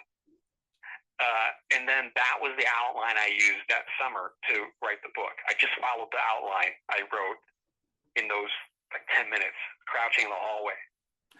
Wow, that is a fascinating story. My God, that's yes, Camilio is crying out for me to get a hold of that. I plan on already having it read by now, but yes, that is really, really interesting. After you've read Camilio, I wrote a follow-up article in Nexus magazine. So it's called Invisible Predators. So if you've gotten to the end of Camilio and you haven't quite had enough, if you just search for, like, if you go to my website, cryptoschatology.com, you just search for like Invisible Predators or Nexus magazine, you'll find you can get Nexus magazine has a thing where you can either buy the whole magazine or you can just buy one article, like just download one article you're interested in. So you can actually get that one article for like $1.99 or something. Oh, very nice. So after you've read Camilio, you might want to read the Invisible Predators article, which was published in Nexus. In fact, it was published just 1 month after Richard Schellinger passed away in December of 2022. 2021. It's all very relatively quite recently, yeah. Relatively recently, yes. I was at Richard's bedside in his home in Costa Mesa just like 2 days before he passed away. Oh wow. We became very close after all of this. And in fact I did a follow-up interview with Richard, also in Nexus magazine. Which you can find. The article is called Resonant Frequencies, and I interview Richard about Freemasonry and Rosicrucianism, because he was also a Rosicrucian, and how that tied into his interest in science. So basically about esoteric science. Oh wow, that sounds fascinating as well. Wow, that sounds really interesting.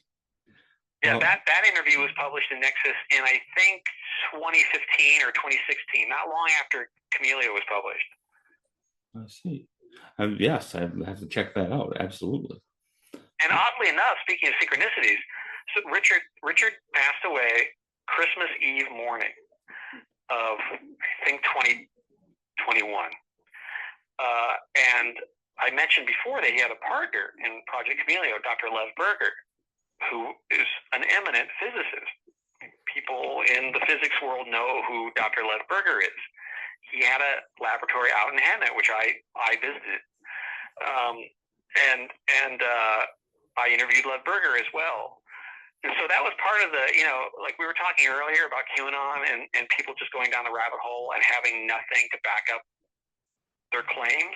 Yes. In this case, I talked to Lita Johnson, a special agent for the NCIS, who backed up part of Damien's story. I had Richard Schellinger, who had a decade's worth of experience working on top secret projects for both the military and for private industry. And I had Dr. Lev Berger, an eminent physicist, backing up, not necessarily Damien's story, but backing up that technology exists and can be used that way. That's true conspiracy theory there. That's that's not bullcrap conspiracy. That's exactly. There's data there. There's testimony there. There's things that support everything you're saying, which is a whole different thing than what is sometimes labeled conspiracy theory. Right. I mean that's basic standard rules of journalism. You should have at least 3 independent sources before you move on with a story, and I had that. So once I had that, I felt justified in writing the book. Whereas if I couldn't have written it before meeting Richard in 2006. It would have just been me talking about the rantings of my friend. Yeah, exactly. It's some guy of questionable credibility that says these things happened. They could have happened, but it's not solid. What you have there is extremely solid, and wow, it's a lot. And think of that's one thing that interests me about synchronicity. Synchronicity is one thing that can't be controlled. Indeed. No one can possibly predict, because I really think that they target people who are marginalized. They're drug addicts, maybe they're criminals, maybe they're homeless, because who's going to believe them? Oh, yes. There's data for this. Like Dr. Jose Delgado, who was one of the top MK Ultra scientists and wrote Physical Control of the Mind, he writes in his book rather proudly of experimenting on female mental patients, on prisoners, on children. Well, and there's so many examples. The Tuskegee experiment, the many different things that were done on most marginalized populations because they don't have credibility. They can't go to the paper and get listened to. And that right. that works. And there was no way for them to predict that this guy had a friend who not only knew Walter Boar, who wrote Operation Mind Control, but was also a 32nd degree Scottish Rite Freemason who was in the same lodge as the guy from whom they stole the technology. No, they wouldn't see that one coming. That is really wild. Well, thank you for being so generous with your time, Robert. I really appreciate it. This has been fun. I'm glad it has been for you too, because it's been a blast. Is there anything else you'd like to tell the listeners? Go to cryptopsychology.com, check out the website. Also, go to Amazon. All of my books are there, and pre-order the Expectant Mother Disinformation Handbook. All the books that we talked about are available on Amazon. Camelio, Operation Mindfuck. Check out the new article in New Dawn, Freemasons from Outer Space, and explore further. Well, thank you very much for everything you've done here tonight. Just so people know, this is not the last time that Robert's going to be on The Weird Part. We already have plans for a second part, correct?